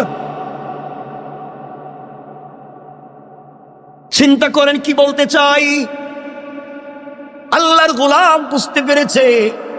এবার আপনারাও বুঝেন, জীবনে ভালো কাজ করলে রব কিন্তু ফিডব্যাক দিবে। আপনি আল্লাহর পক্ষ থেকে বারাকাত পাবেন, এতে কোনো সন্দেহ নাই। কাজটা যদি হয় নির্বেজাল আল্লাহর জন্যে, খালিস নিয়তি আল্লাহর জন্য যদি হয়, দুনিয়ায় ইজ্জতের জিন্দেগি পাবেন, আখেরাতেও রবের কাছ থেকে পুরস্কার পাবেন। ওই জন্য 2 হাত জোড় করে আপনাদেরকে বলি, প্রয়োজনে আপনাদের পায়ে ধরি, বলি বলেন যদি বাসায় গিয়া পায়ে ধরতে তাও ধরি, আল্লাহর ওয়াস্তে চলার পথে রবকে ভয় করা শিখুন, হারাম কাজ থেকে নিজেকে বাঁচান।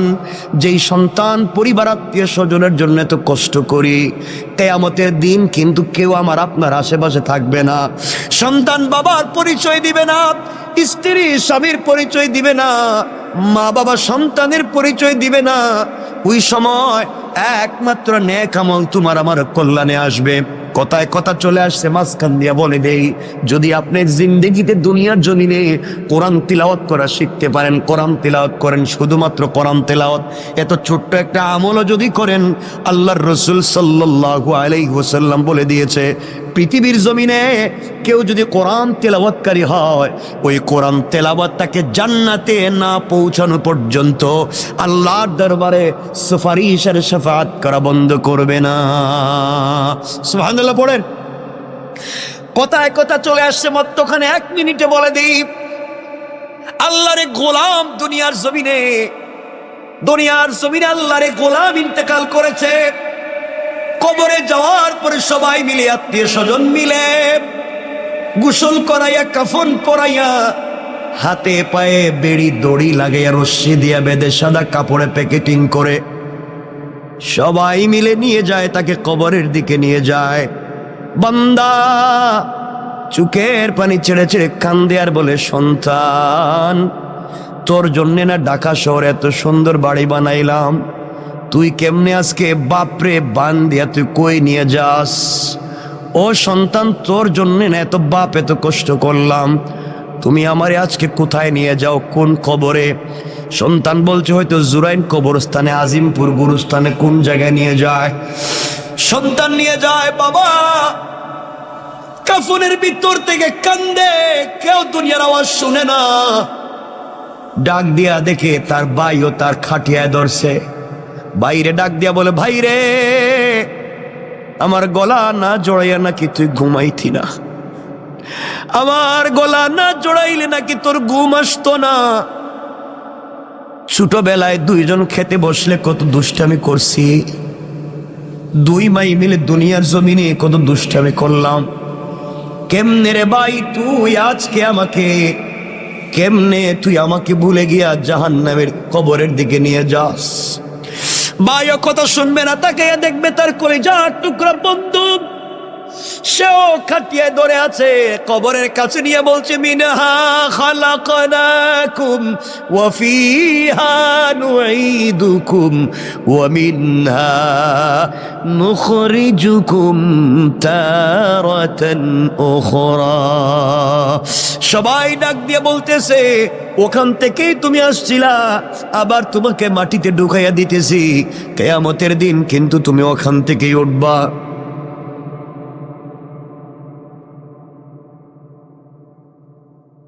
বন্ধু, কেউ তোমার কথা শুনবে না, আমার কথা শুনবে না। ওই সময় আল্লাহর গোলাম চিৎকার করে কান্না করে বলবে, ও গোলাম, আমার না ঘরে কত সুন্দর এয়ার কুলার, এয়ার কন্ডিশন ছিল, টাইস ছিল, সিরামিক ছিল, তুই আমার কই রাইখা যাস? সবাই মিলে তোমাকে আমাকে কবরের ভিতরে শোয়াইয়া দিবে, মাটি উপর দিয়া দিয়া যখন সবাই চলে আসবে, আল্লাহর গোলাম কবরের ভিতরে কাঁদতেছে।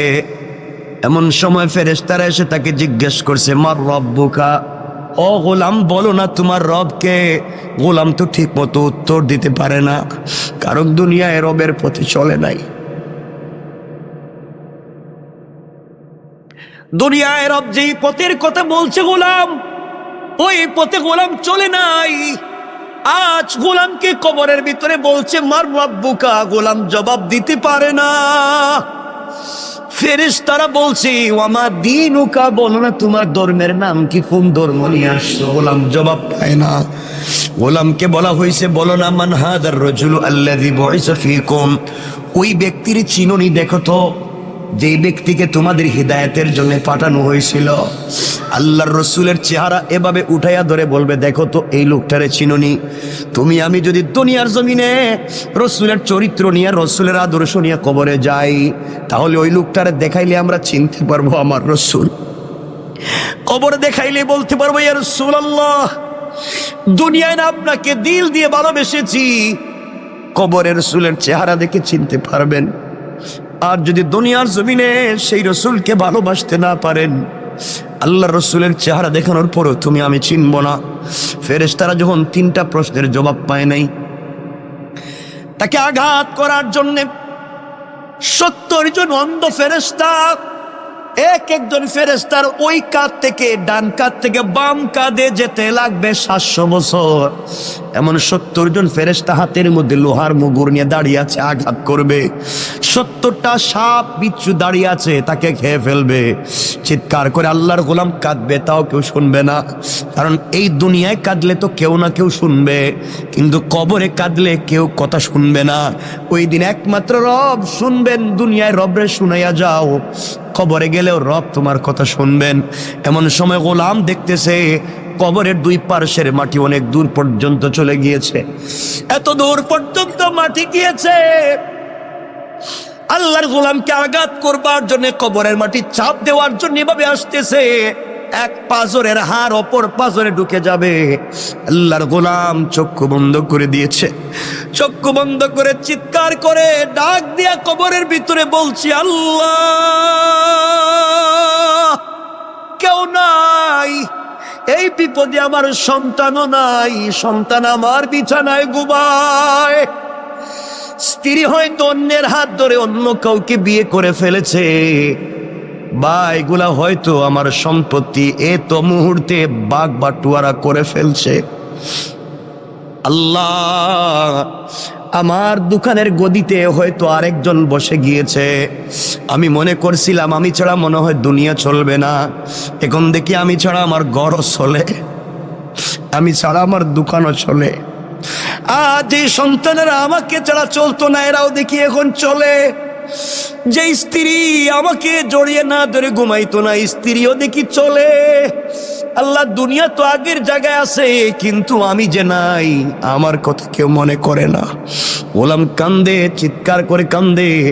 এমন সময় দেখে তার পাজরে হাত এক পাশে ঢুকায় দেওয়ার জন্য কবরের মাটি যখন তাকে আঘাত করবার জন্য আসছে, চিৎকার করে কাঁদতেছে। হঠাৎ করে অনুভব করে তার বুকের উপরে কে যেন ছোট্ট ছোট্ট পা দিয়া হেঁটে যায়। কিরে, আমার বুকের উপরে আবার হাঁটে কে? চক্ষু খুলে দিয়েছে। চক্ষু খুলে দেখে সবাই যার যার জায়গায় দাঁড়িয়ে আছে, কেউ আর আঘাত করে না। আর তাকাইয়া দেখে তার বুকের উপরে সবুজ চড়ুই পাখির মতো একটা পাখি তার বুকের উপরে হেঁটে হেঁটে যায়। আল্লাহু আকবার। গোলাম চিৎকার করে বলছে, কে রে তুমি? ডাইনে মাটি, বামে মাটি, নিচেও মাটি, উপরেও মাটি, তুমি কেমনে ঢুকলা? আমি তো অক্সিজেন নিতে পারি না। পাখি আল্লাহর কাছে বলছে, আল্লাহ, তুমি আমার জবানটা খুলে দাও, আমি তোমার বান্দার সাথে 1 মিনিট কথা বলি। আল্লাহ পাখির জবান খুলে দিয়েছেন। পাখি চিৎকার করে বলছে, আল্লাহর গোলাম, তুমি কাঁদবা না, তুমি আজকে টেনশন করবা না, তুমি অনেক কথার জবাব দিতে পারো নাই, কিন্তু আমি কি, আমি দুনিয়ার গাছের ডালে ডালে বসে সাধারণ পাখি না, আমি দুনিয়ায় বসবাস করার দুনিয়ার কোনো প্রাণী আর পাখি না। আমি হলাম তুমি এত কিছুর ভিতরেও যে প্রতিদিন ঘুমানোর আগে, এশার পরে ঘুমানোর আগে তুমি যে প্রতিদিন সূরা মুলক তিলাওয়াত করে ঘুমাইতে, আমি হইলাম সেই সূরা মুলক। আল্লাহ আমাকে পাখির সুরত দৌড়াইয়া তোমার বুকের উপরে বসাইয়া দিয়েছে। ও আল্লাহর গোলাম, নাওম কা নাওমাতিল আরুস, তুমি আমার ডানার নিচে ঘুমাও। এই বলে ছোট্ট পাখিটা তার 2টা ডানা কবরের 2 পারে ধাক্কা দিয়ে রেখে দিয়ে বলছে, ঘুমাও। বান্দা বলছে, পাখি রে, তোর পাতলা হালকা 2টা ডানা দিয়া কি কবরের মাটিরে আটকায় রাখতে পারবে? পাখি বলতেছে, ঘুমাও। ফুলসজ্জার রাত্রে স্বামী স্ত্রী যেভাবে ঘুমিয়ে যায়, কখন সূর্য উদিত হয় বলতে পারে না, কখন সকাল হয় বলতে পারে না, তুমি এইভাবেই আমার ডানার নিচে ঘুমাইয়া যাও। কিয়ামতের দিন পর্যন্ত আমি তোমার বুকের উপরে বসে গেলাম, এই কবরে কেউ তোমাকে আযাব দিতে পারবে না। আল্লাহর গোলাম, তাও তোমাকে বলে দিলাম, আমি তো সূরা মুলক তোমাকে জানাইয়া দিলাম, কবরেও তোমাকে হেফাজত করব, পুলসেরাতেও করব, মিজানেও করব, যতক্ষণ পর্যন্ত সুপারিশ করে শাফাআত করে আল্লাহর জান্নাতে তোমাকে না পৌঁছাবো, ততক্ষণ পর্যন্ত আমি সূরা মুলকের সুপারিশ তোমার পক্ষ থেকে আল্লাহর দরবারে আমি বন্ধ করব না। আল্লাহু আকবার।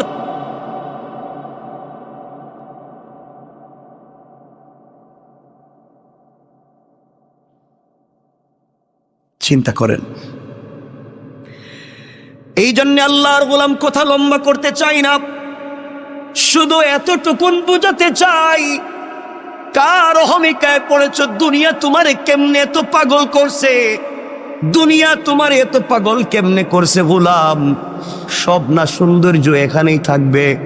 তুমি তোমার বেডরুমটারে কত সুন্দর করলা, কয়েকটা দিন থাকবা, হয়তো ঘর থেকে বের হলে আর ফিরেও না আসতে পারো, কিন্তু অনন্তকাল যেই কবরে থাকবা ওই কবরকে তুমি সুন্দর করলা না।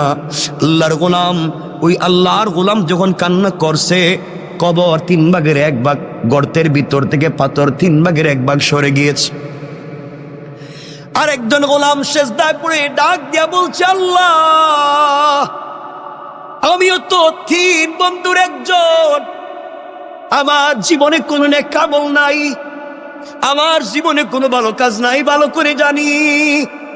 জীবনে যত আকাম ছিল, কুকর্ম ছিল, এমন কোনো জিনিস নাই যা করি নাই, কিন্তু আল্লাহ, আজ আমার মনে পড়ছে আমি একটা ভালো কাজ করছি। আজ আমার মনে পড়েছি আমার জিন্দগিতে একটা ভালো কাজ আছে, এই কাজটা শুধু তোমাকে সন্তুষ্ট করবার জন্য আমি করছিলাম, দুনিয়ার কোনো মানুষকে দেখাবার জন্য আমি করি নাই। আল্লাহ, আমার ঘরে একজন কর্মচারী ছিল, ওই কর্মচারী কোনো একটা কারণে তার বেতন না নিয়ে আমার কাছ থেকে চলে যায়। আমি তারে অনেক খোঁজাখুঁজি করে পাই না, কর্মচারীরে বেতন দেব, খুঁজতে খুঁজতে আমি তারে পাই না, কোথায় গেল নাই নাই। আমি কি করলাম, তার ওই বেতনের পয়সা দিয়া একটা বকরি কিনলাম। আমি একটা বকরি কিনলাম, ওই বকরিরে বড় করলাম, বকরির থেকে অনেক বাচ্চা হলো, বিশাল বড় একটা বাগান হয়ে গেল, বাচ্চা বকরি আর বকরির অভাব নাই। আয় আল্লাহ, শত শত বকরির পাল হয়ে গেল। দীর্ঘ 15-20 বৎসর পরে আমার ওই কর্মচারী দেখি আমার বাড়িতে হাজির, আমাকে ডাক দিয়া বলছে, মালিক, অমুক দিন অমুক তারিখেও আপনার বাড়িতে আমি কর্মচারী ছিলাম, আমার নাম যে এই নাম, আমি কিন্তু চলে গিয়েছিলাম একটা কারণে, আমি আজ আপনার কাছে ফিরে এসেছি, কাজের জন্য আসি নাই। ওই যে আপনার বাড়িতে কাজ করছিলাম, ওই সময় যে পয়সা পাই, আমারে আপনি ওই পয়সাটা দিয়ে দেন, আমি চলে যাই। আল্লাহ, ওই সময় আমি ওই গোলামটারে ধরলাম হাতে, আস্তে আস্তে করে মাঠে নিয়ে গেলাম। মাঠে নিয়ে গিয়া বলছি, আমার কর্মচারী রে, তুমি আমার কাছে পয়সা পাও, এই জন্যে তুমি আমার কাছে এসেছো। এই যে মাঠে যত হাজার হাজার শত শত বকরি দেখো, সবগুলা তোমার, সবগুলা তুমি নিয়ে যাও। আমার কর্মচারী আমার দিকে তাকায় টিটকারি করে আর বলছে, মালিক, আমি একজন কর্মচারী বলে কি আপনি আমার সঙ্গে দুষ্টামি করলেন? আমি আপনার দুষ্টামির জন্য আসি নাই, আমার এত হাজার হাজার লাখ টাকার বকরির দরকার নাই, আমি আপনার কাছে যেই টাকা পাই ওটা দিয়ে দিলেই তো আমি চলে যাব, এত কিছুর দরকার নাই। আল্লাহ, ওই দিন আমি বলেছিলাম, কর্মচারী রে, তুই যে আমার কাছে যেই পয়সা পাস, ওই টাকা দিয়ে আমি একটা বকরি কিনছিলাম, ওই বকরি কিনে বাচ্চা দিতে দিতে দিতে দিতে তো হাজার হাজার হয়েছে, এই জন্য একটাও আমার না। এতদিন আমি ছিলাম আমানতদার, তোর এগুলার দেখাশোনা করছি, তোর জিনিসরা আমি দেখাশোনা করে রাখছি, জানি না ঠিক মতো আমানত রক্ষা করতে পারছি কিনা, তোমার সম্পদের আমানত রক্ষা করতে পারলাম কিনা। মালিক তার কর্মচারীরে বলতেছে, আর আমরা কর্মচারীর সঙ্গে যেই ব্যবহার করি, মনে রাখবেন আজকে সে কর্মচারী, কাল হয়তো আখেরাতে সে মালিক হয়ে যাবে, আপনি গোলামের মতো তার পিছনে ঘুরবেন। তার দিলে যদি কষ্ট দেন, কোনোভাবে যদি সে কষ্ট পায়, কিয়ামতের দিন বুঝবেন কর্মচারীর আপনার কি প্রয়োজন, ওই দিন বুঝবেন। এই জন্য আল্লাহর ওয়াস্তে, আল্লাহ যাদেরকে পয়সার মালিক বানাইছেন, কর্মচারীর সঙ্গে খারাপ আচরণ করবেন না, খারাপ ব্যবহার করবেন না। আমার বন্ধুগণ, ওই দিন বুঝবেন আমার কথাটার কত দাম ছিল, কত লৌড ছিল। আল্লাহর গোলামের কথা শুনে কর্মচারী সিজদায় পড়ে ডাক দিয়া বলেছে, আল্লাহ, যেই মালিক কর্মচারীর পয়সার আমানত রক্ষা করার জন্য এত বড় বড় বড় বিজনেস বানাইছে, বকরির পাল বানাইছে, আল্লাহ আমার ওই মালিক রে দুনিয়ায় ইজ্জতের জিন্দেগি দিও, ইন্তেকালের পরে জান্নাতুল ফিরদাউস দিও। আল্লাহু আকবার। আয় আল্লাহ, ওই দিন যে হাসি মুখে আমি আমার কর্মচারীর কাছে যে সম্পদগুলা তাকে ফিরাইয়া দিলাম, তার ওই টাকা দিয়া যে এত কিছু বানাইলাম, আমি চাইলে ওই সময় তাকে যে টাকা সে পায়, 500 দিনার 100 দিনার দিরহাম পায়, ওটা দিয়ে দিলেই সে খুশি হয়ে যাইতো। কিন্তু এতদিন পরে আসছে, আমি তারে একটা বকরি দিলেই সে খুশি হয়ে যাইতো। আমি তারা যে হাজার হাজার বকরি দিয়ে দিলাম, এই যে একমাত্র আমানত রক্ষা করার জন্যে, আমানত রক্ষা করলাম, এই যে তোমাকে ভালোবেসে তোমার ভয়ে আমি ওই কাজ করলাম। আল্লাহ, ওই দিনের কাজ যদি তোমার কাছে পছন্দ হয়, আজ কি তুমি আমাদেরকে বিপদ থেকে বাঁচাতে পারো না? তুমি না বলছো ভালো কাজ করে দোয়া চাও, কল্যাণের কাজ করে কল্যাণের উসিলা নিয়ে দোয়া চাও। আয় আল্লাহ, এই ভালো কাজের কথা স্মরণ করে তোমার কাছে হাত উঠে দোয়া চাইলাম, বলো না তুমি কি আমাদেরকে ক্ষমা করে দিবা না, বাঁচাবা না? আল্লাহর গোলাম ওইভাবে কান্না করে দোয়া করতে দেরি হয়েছে, তাদের মাথার উপর থেকে ওই পাথরের 3 ভাগের 2 ভাগ সরে গিয়েছে। আল্লাহু আকবার। 2 ভাগ সরে গিয়েছে।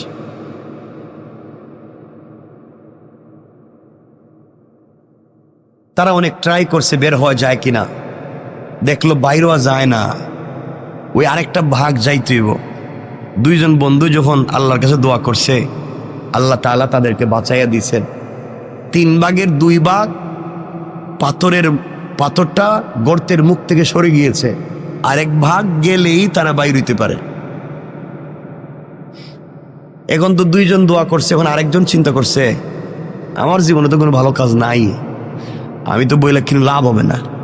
2 বন্ধু মিলছে, দোস্ত তুইও কিছু ক, তা আমার জীবনে তো কোনো ভালো কাজ নাই,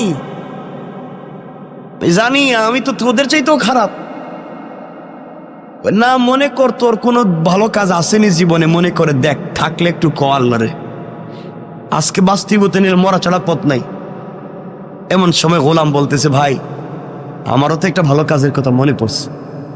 সুবহানাল্লাহ বললেন, জোরে আওয়াজ করে পড়েন না সুবহান। আমার একটা ভালো কাজের কথা মনে পড়ছে, বল না তোর ভালো কাজটা কি? এই সময় 3 নম্বর বন্ধু চোখের পানি ছেড়ে ডাক দিয়া বলতেছে, আল্লাহ, তোমার দেওয়া কপাল তোমার কুদরতের পায়ে লাগাইয়া দিয়েছি, তোমার দেওয়া চোখ থেকে 2 ফোঁটা পানি ছেড়ে দিয়েছি, তোমার দেওয়া জবান দিয়ে তোমাকে মনে বড় আশা নিয়ে আল্লাহ বলে ডাক দিয়েছি। তুমি বলছো তোমাকে ডাক দিলে দুনিয়া সকল মানুষেরা যদি বন্ধ করে দেয় দরওয়াজা, তোমার দরওয়াজা বন্ধ হয় না। আল্লাহ, তুমি বলেছো কোন মানুষ যদি অপরাধ করে, সন্তান যদি অপরাধ করে, মা বাবা হয়তো সন্তানকে ঘর থেকে তাড়াইয়া দেয়। গ্রামের কোন মানুষ যদি গ্রামে অপরাধ করে, গ্রাম মহল্লার মানুষ তাকে এলাকা ছাড়া করে দেয়।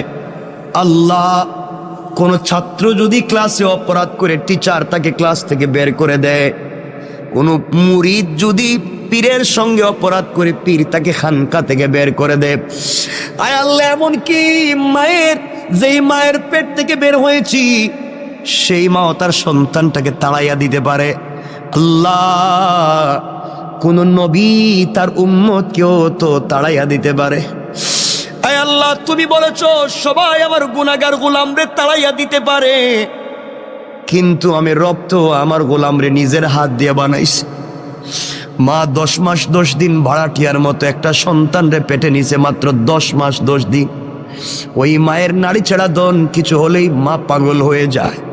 গোলাম রে, তোর মা তো তোর হাত পা বানায় নাই, তোর মা তোর অক্সিজেন দেয় নাই, তোর মা তোরে নাক কান চোখ মুখ দেয় নাই। ও বান্দা, তোর মা তোরে লাঞ্চ কিডনি বাল পিত্ত তোলে কিছুই দেয় নাই, সব তো আমি আল্লাহ দিছি। এরপরে 10 মাস তোর মা তোরে পেটে রাখবার পরেও যদি এত দরদ হয়, আমি রব তোরে আমার নিজের হাত দিয়ে বানাইছি। বল না বান্দা, তোর প্রতি আমার কত দরদ আর ভালোবাসা। ও বান্দা, দুনিয়ার সকল মানুষের দরওয়াজা যদি বন্ধ হয়ে যায়, আমি কথা দিলাম বান্দারি, আমার দরওয়াজা তোমার জন্য সকল সময় খোলা থাকবে। বলো না কি চাও? এবার বান্দা ডাক দিয়ে বলে, আল্লাহ, আমি একজন বকরির রাখাল, আমি প্রতিদিন বকরি রাখালি করি। বাড়িতে যাই বিকালবেলা, সকালবেলা বাড়ি থেকে বের হই, বিকালবেলা বাড়িতে যাই। যাওয়ার পরে প্রথমে বকরির থেকে দুধ নেই, ওই দুধ নিয়ে প্রথমে আমার বৃদ্ধা মা পাপড়ে খাওয়াই। আমার মা তখন বেঁচে আছেন, আমার মারে দুধ পান করাই। মা ইচ্ছে মতো শান্তি মতো পেট ভরে দুধ পান করবার পরে বাকিটুকুন দুধ নিয়ে আমি আমার সন্তানদের কাছে বন্টন করে দেই। সন্তানেরা পান করে এরপরে ঘুমাইয়া যায়, এরপরে আমরা পান করি। আয় আল্লাহ, একদিন আমার জঙ্গল থেকে মাঠ থেকে বাড়িতে যেতে যেতে দেরি হয়েছে। বাড়িতে গিয়ে দেখি আমার মা ঘুমিয়ে পড়ছেন। আমার মা বিভোর ঘুমে পাগল, মা ঘুমাইয়া গিয়েছে, মা তো সজাগ না। ঘরে গিয়ে দেখি আমার সন্তানেরা খাবারের জন্য চিৎকার করে কাঁদতেছে।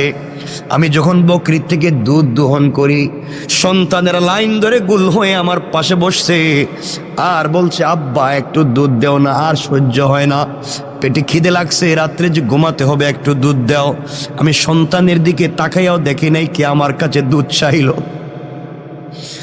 এক পর্যায়ে দুধের বাটি হাতে নিলাম, পেয়ালা হাতে নিলাম, মায়ের ঘরে গিয়ে দেখি মা ঘুমিয়ে গিয়েছে। সবগুলা দুধের পেয়ালা নিয়া মায়ের মাথার সামনে দাঁড়ায়া থাকলাম। মা রাত্রে যখন উঠবে আগে তারে পান করাবো, এরপরে আমি আমার বাচ্চাদেরকে পান করাবো।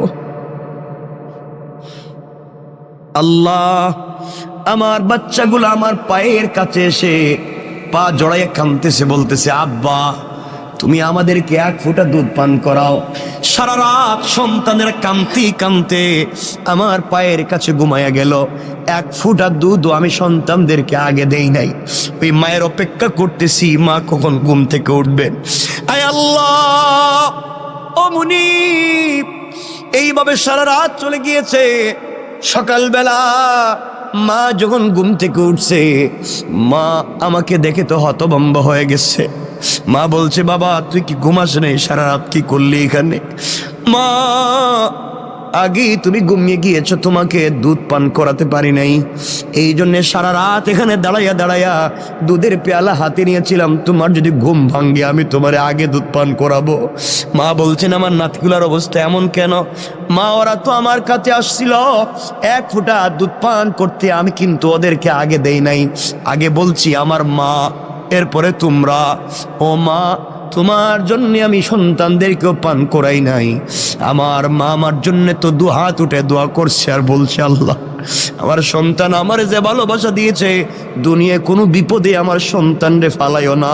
আয় আল্লাহ, ওই দিনের কাজ একমাত্র তোমাকে খুশি করার জন্য মায়ের জন্য দাঁড়িয়েছিলাম।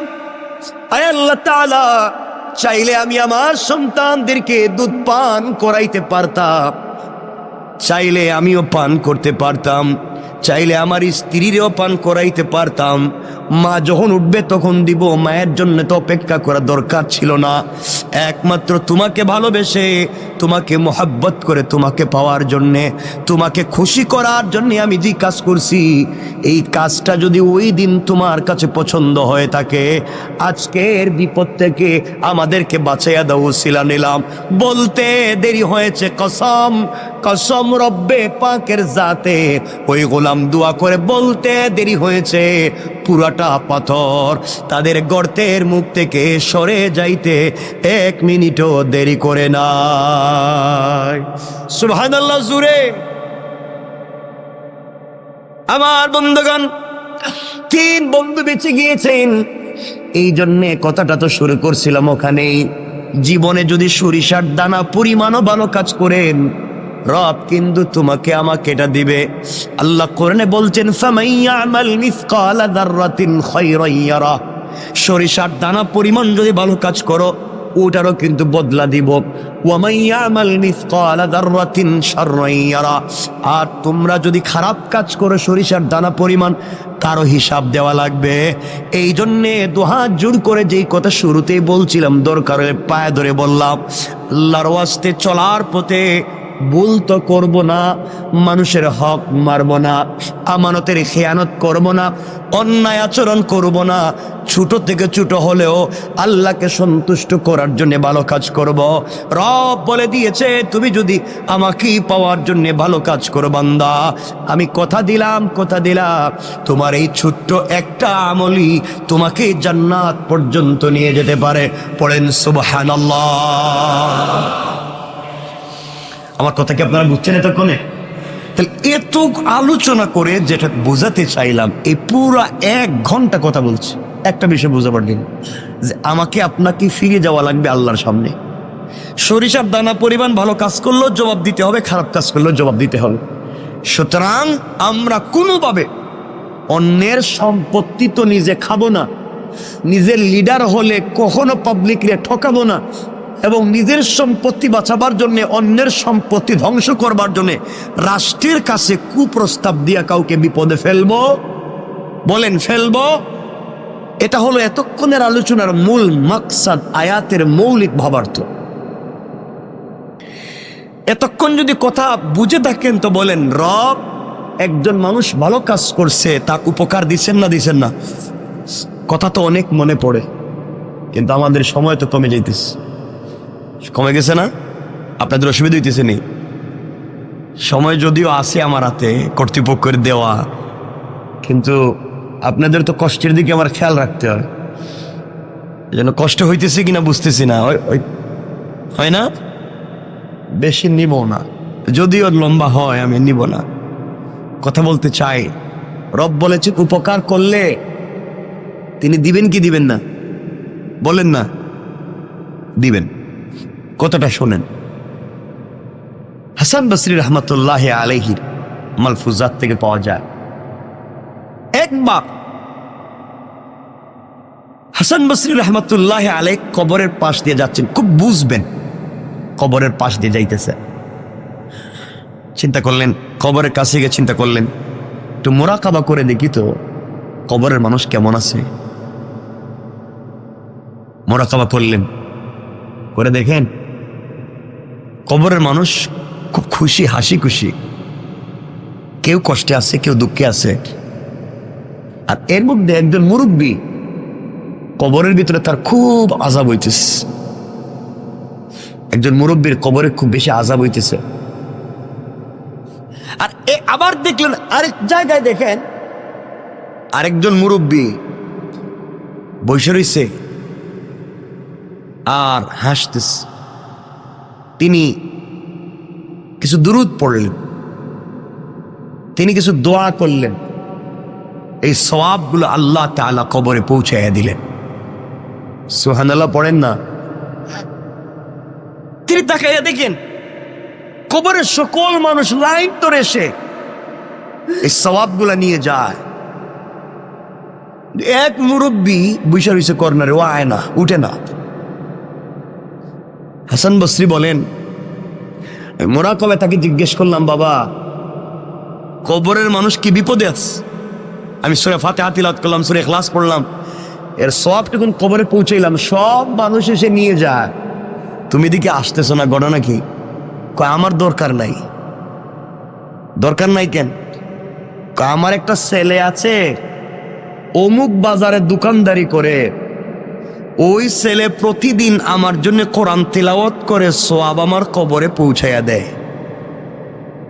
আমি আমার সন্তানের উপরে খুশি। সন্তান সারাদিন বাজারে দোকানদারি করে, ফাঁকে ফাঁকে সময় পাইলেই আমার জন্য তিলাওয়াত করে সওয়াব পাঠায়। এই জন্য আমার তাড়াহুড়া নাই, আমি একটা ছেলে রেখে আসছি দুনিয়ায়, খুব ভালো। ওই ছেলেটা আমি বাপরে বইলা যায় নাই, এই জন্য সন্তানরে ভালো মানুষ বানাইছিলাম। কবরে আসার পরে সন্তান আমার জন্য দোয়া দুরুদ পড়ে আমার জন্য আমল পাঠায়।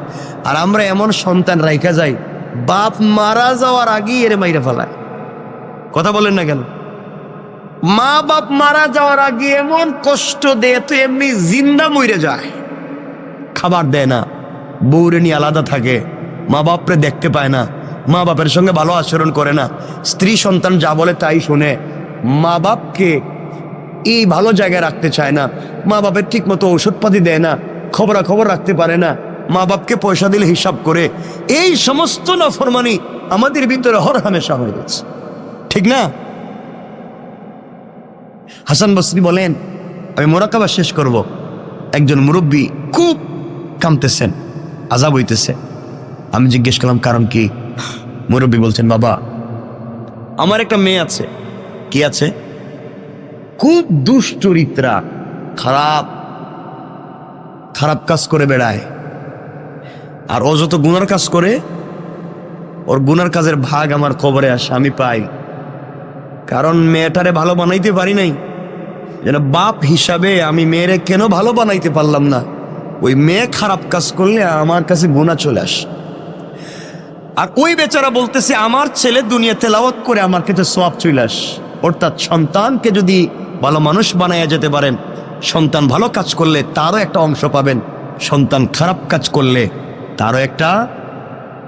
তিনি বললেন, বাবা আমার মেয়েটা অমুক গ্রামে থাকে, তুমি যদি পাও, আমার মেয়েটার একটু বইল আমার জন্য, আমি বাপের জন্য যেন একটু ইসালে সোয়াব করে, কোনো একটা কিছু করে, আমার কষ্ট সহ্য হয় না। কেন মেয়েটা খারাপ কাজ ছাড়ে না? আল্লাহর ওলি হাসান বসরি রহমতুল্লাহ আলাইহি চলতে লাগলেন, ওই বাজারে পৌঁছে গেলেন যেই বাজারে মুরব্বী বলছিল তার সন্তান কোরআন তেলাওয়াত করে। সত্যি দূর থেকে দেখেন তার দোকানে ভিড় লেগে আছে, মানুষ, কাস্টমারের অভাব নাই। কিন্তু আল্লাহর গোলাম কাস্টমারের সঙ্গে কথাও বলে, ঠোঁট নাড়ায়া নাড়ায়া আল্লাহর কালাম তিলাওয়াত করে যায়। ওই যুবকের কপালে চুম্বন দিয়া বললেন, যুবক রে, তোমার মতো সৌভাগ্যবান যুবক আর কয়জন আছে যার বাবা কবরে গিয়াও সন্তানের জন্য দোয়া করে, সন্তানের জন্য ভালো চায়। তোমার বাবা তোমার যেই শিক্ষা দিয়েছে, কবরে বাবা বড় আরামে আছে, তুমি তেলাওয়াত বন্ধ করে দিও না।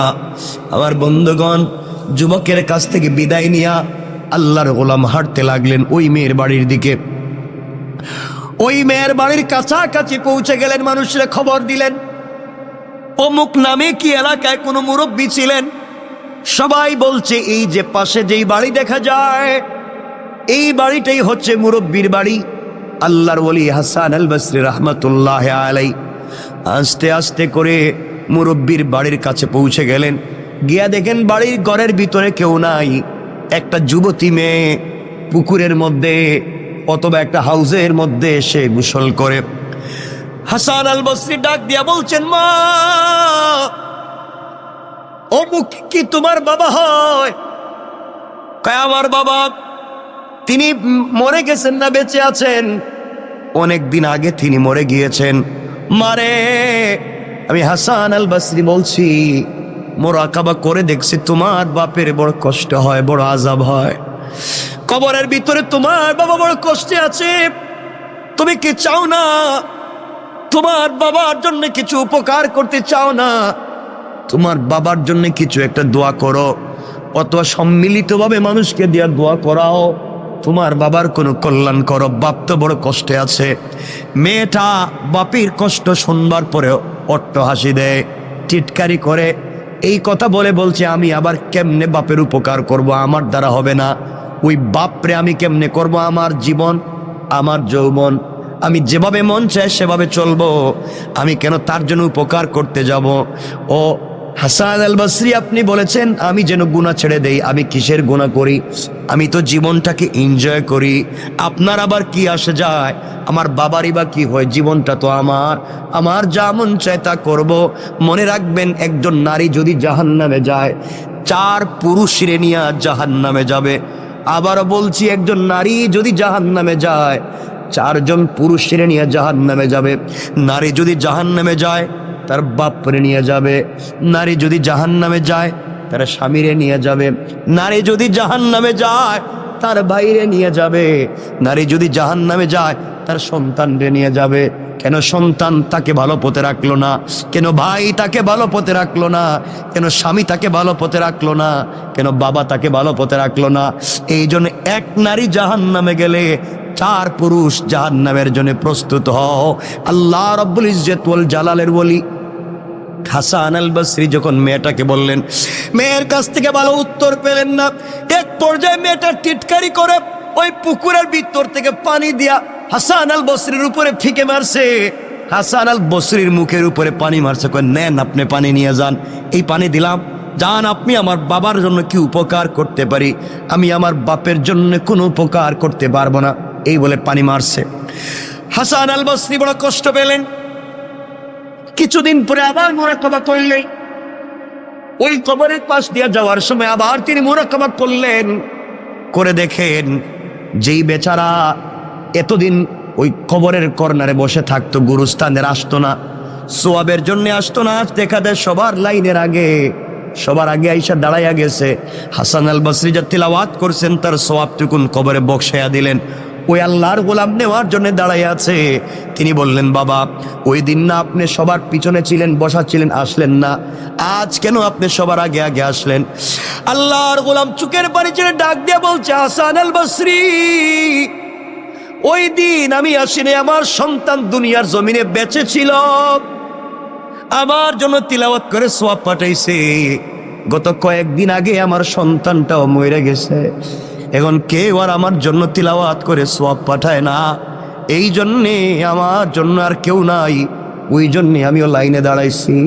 ও বাবারা, এই জন্য সন্তান রে ভালো মানুষ বানাইয়া যাও, অথবা অন্যের সন্তান রে হাফিজ আলিম বানাইয়া যাও, অথবা মসজিদ মাদ্রাসার সঙ্গে সম্পর্ক রেখে যাও। একটা মসজিদের সঙ্গে একটা ইটের টুকরা দিয়েও যদি সম্পর্ক করতে পারো, কিয়ামত পর্যন্ত কবরে থেকেও সোয়াব পাইবা। একজন গরিবের বাচ্চারা যদি হাফিজ আলিম বানাইয়া যাইতে পারো, ওই হাফিজ আলিম থেকে পৃথিবীতে যতদিন পর্যন্ত আরো হাফিজ আলিম বনবে, আরো কোটি কোটি মানুষ হবে, সবার কাছ থেকে তুমি সোয়াব পাইবা। সুবহানাল্লাহ পড়েন না? আমিও আপনাদের দোয়ায়, আমি তো আলহামদুলিল্লাহ করাইতেছি আমাকে দিয়ে। আমি সিলেটে, আমার এলাকায়, আমার জন্ম যেখানে, আমি একটা প্রতিষ্ঠান, প্রায় 40 কোটি টাকা, আমরা ওই যে এই সপ্তাহে ভিত্তিপ্রস্তর করবো ইনশাল্লাহ। মাদ্রাসা চলতেছে অলরেডি, বাকি বিল্ডিংয়ে ভিত্তিপ্রস্তর হয় নাই, টিন শেড। এই সপ্তাহেই আমরা 10 তলা ফাউন্ডেশন দিয়ে ভিত্তিপ্রস্তর করতেছি। কারণ 100 জন ইয়েতিম, একেবারে ইয়েতিম বাচ্চাকে আমরা টোটাল হাফিজ আলিম আমাদের খরচে বানাবো ইনশাল্লাহ। 100 জন, এভাবে চলতে থাকবে। আমরা নিচে মসজিদ করতেছি 2 তলা পর্যন্ত, উপর থেকে মাদ্রাসা করতেছি, মহিলাদের জন্য আইটি করতেছি, কারিগরি করতেছি, মহিলাদের জন্য এবং বাচ্চা পুরুষের জন্য আমরা একটা মিক্স, আমরা একটা ভালো ব্রিটিশ কারিকুলামে আজহার এবং মদিনার আদলে একটা ইংলিশ মিডিয়াম ইন্টারন্যাশনালি একটা মসজিদ, মাদ্রাসা এবং স্কুলকে একীভূত করে একটা শিক্ষা সিলেবাস তৈরি করতেছি। আল্লাহ যেন কবুল করে, দোয়া করবেন। এটা এই শহরে করার ইচ্ছা ছিল এবং এই শহরেই করতে চাইছিলাম এবং শুরুও করেছিলাম। আল্লাহ চাইলে এই শহরেও আমাকে দিয়ে খুব তাড়াতাড়ি আমরা করে ফেলবো ইনশাআল্লাহ, ইনশাআল্লাহ। এই মসজিদও তো মাদ্রাসা আছে না? নাই? চমৎকার একটা মাদ্রাসা আছে, কতগুলো বাচ্চা এখানে পড়ে, আমার খুব ভাল লাগে, বাচ্চাদের পড়া খুব ভাল লাগে। ওরা তো গুনাহ নাই তো, এজন্য ওদেরকে সময় দিবেন, মাদ্রাসার দিকে খেয়াল রাখবেন, জীবন উল্পাল্টে যাবে একবারে। মাদ্রাসা দিয়ে খেয়াল রাখবেন তো ইনশাআল্লাহ সবাই। আমার বন্ধুগণ, কথা লম্বা হয়ে যাচ্ছে। আল্লাহর ওলি বুঝলেন ওই বেচারার ছেলে মারা গিয়েছে, এই জন্য আর সওয়াব পাঠায় না। হঠাৎ করে তাকাইয়া দেখেন ওই দিন যেই মুরব্বী লাইনে সবার সামনে ছিল, আজ দেখা যায় জান্নাতের গালিচায় বসে বসে জান্নাতি ফল খেয়ে যায়। আশ্চর্য হলে আমার মেয়ে তো জিনাকারী, ওই মেয়েটা তো আমার পানি দিয়ে টিটকারি করছে। ওর বাবা কবরে এত শান্তি পাইল কেমনে জানতে চাই। জিজ্ঞাসা করে, বাবা তুমি আজকে কবরে তো শান্তি কেমনে? তোমার মেয়েরে তো বলছিলাম। কয়, আপনি আমার মেয়েরে বলছিলেন? আমার মেয়ে আমার জন্য এত বড় ভালো কাজ করছে, ওই ভালো কাজের উসিলায় আল্লাহ আমাকে মাফ করে জান্নাত দিয়ে দিয়েছে। আল্লাহর ওলি বলেন, না না, তোমার মেয়ে কোনো ভালো কাজ করে নাই। কই, আমি বলার পরে আমার এনে টিটকারি করছে। তোমার মেয়েটাকে তো কোনো ভালো কাজ করতে দেখলাম না, তো জিনাকারিনী। আল্লাহর ওলি মুরাক্কাবায় গিয়ে দেখেন ওই মেয়েটা টিটকারি করে, মস্কারা করে, এক হাতের মধ্যে পানি নিয়া, এক মুষ্টির মধ্যে পানি নিয়া হযরতে হাসান বসরির উপরে যে মারছিল, ওই পানিটা জমিনে পড়ছে। জমিনের ফাঁকা ছিল, ফাঁকার মধ্যে অনেক দিন থেকে একটা ব্যাঙ হা করে আসমানের দিকে তাকাইয়া বলছে, আল্লাহ তুমি কি বৃষ্টি দিবা না? তুমি কি আমারে পানি পান করাইবা না? আমি যে মরে যাই, কোন দিন মরি কেউ খবর রাখবে না। আল্লাহ তুমি কি আমাকে একটু পানি পান করাইয়া তো মারবা? ওই সময় ওই বেজে হাসান বসরির উপরে পানি মারছে, ওই পানিটা গিয়া ব্যাঙের মুখের মধ্যে পড়ছে। আল্লাহু আকবার, জোরে বলেন না। ব্যাঙ ওই পানি পান করে চিৎকার করে বলছে, আল্লাহ যে আমারে পানি পান করাইয়া বাঁচাইলো, তার কেউ যদি কবরে থাকে, আল্লাহ এর ওসিলায় তারে মাফ করে জান্নাত দিয়া দাও। আল্লাহ ওই দুয়ারে কবুল করছে, এই জন্য আল্লাহ আমার মাফ করে দিয়া জান্নাত দিয়ে দিয়েছে। পড়েন সুবহানাল্লাহ। অনেক কথা হয়ে গেছে আজকে, আর কথাকে লম্বা করতে চাই না। আমার জন্য দোয়া আছে, আপনাদের জন্য দিল থেকে দোয়া থাকবে। আল্লাহ তাআলা আমাদের সবাইকে কবুল করুক। আজকে কোথায়, আমি তো চাইছিলাম তাফসির করতে, আজকে আমার মন চাইছিল, আমি রেডিও করছিলাম,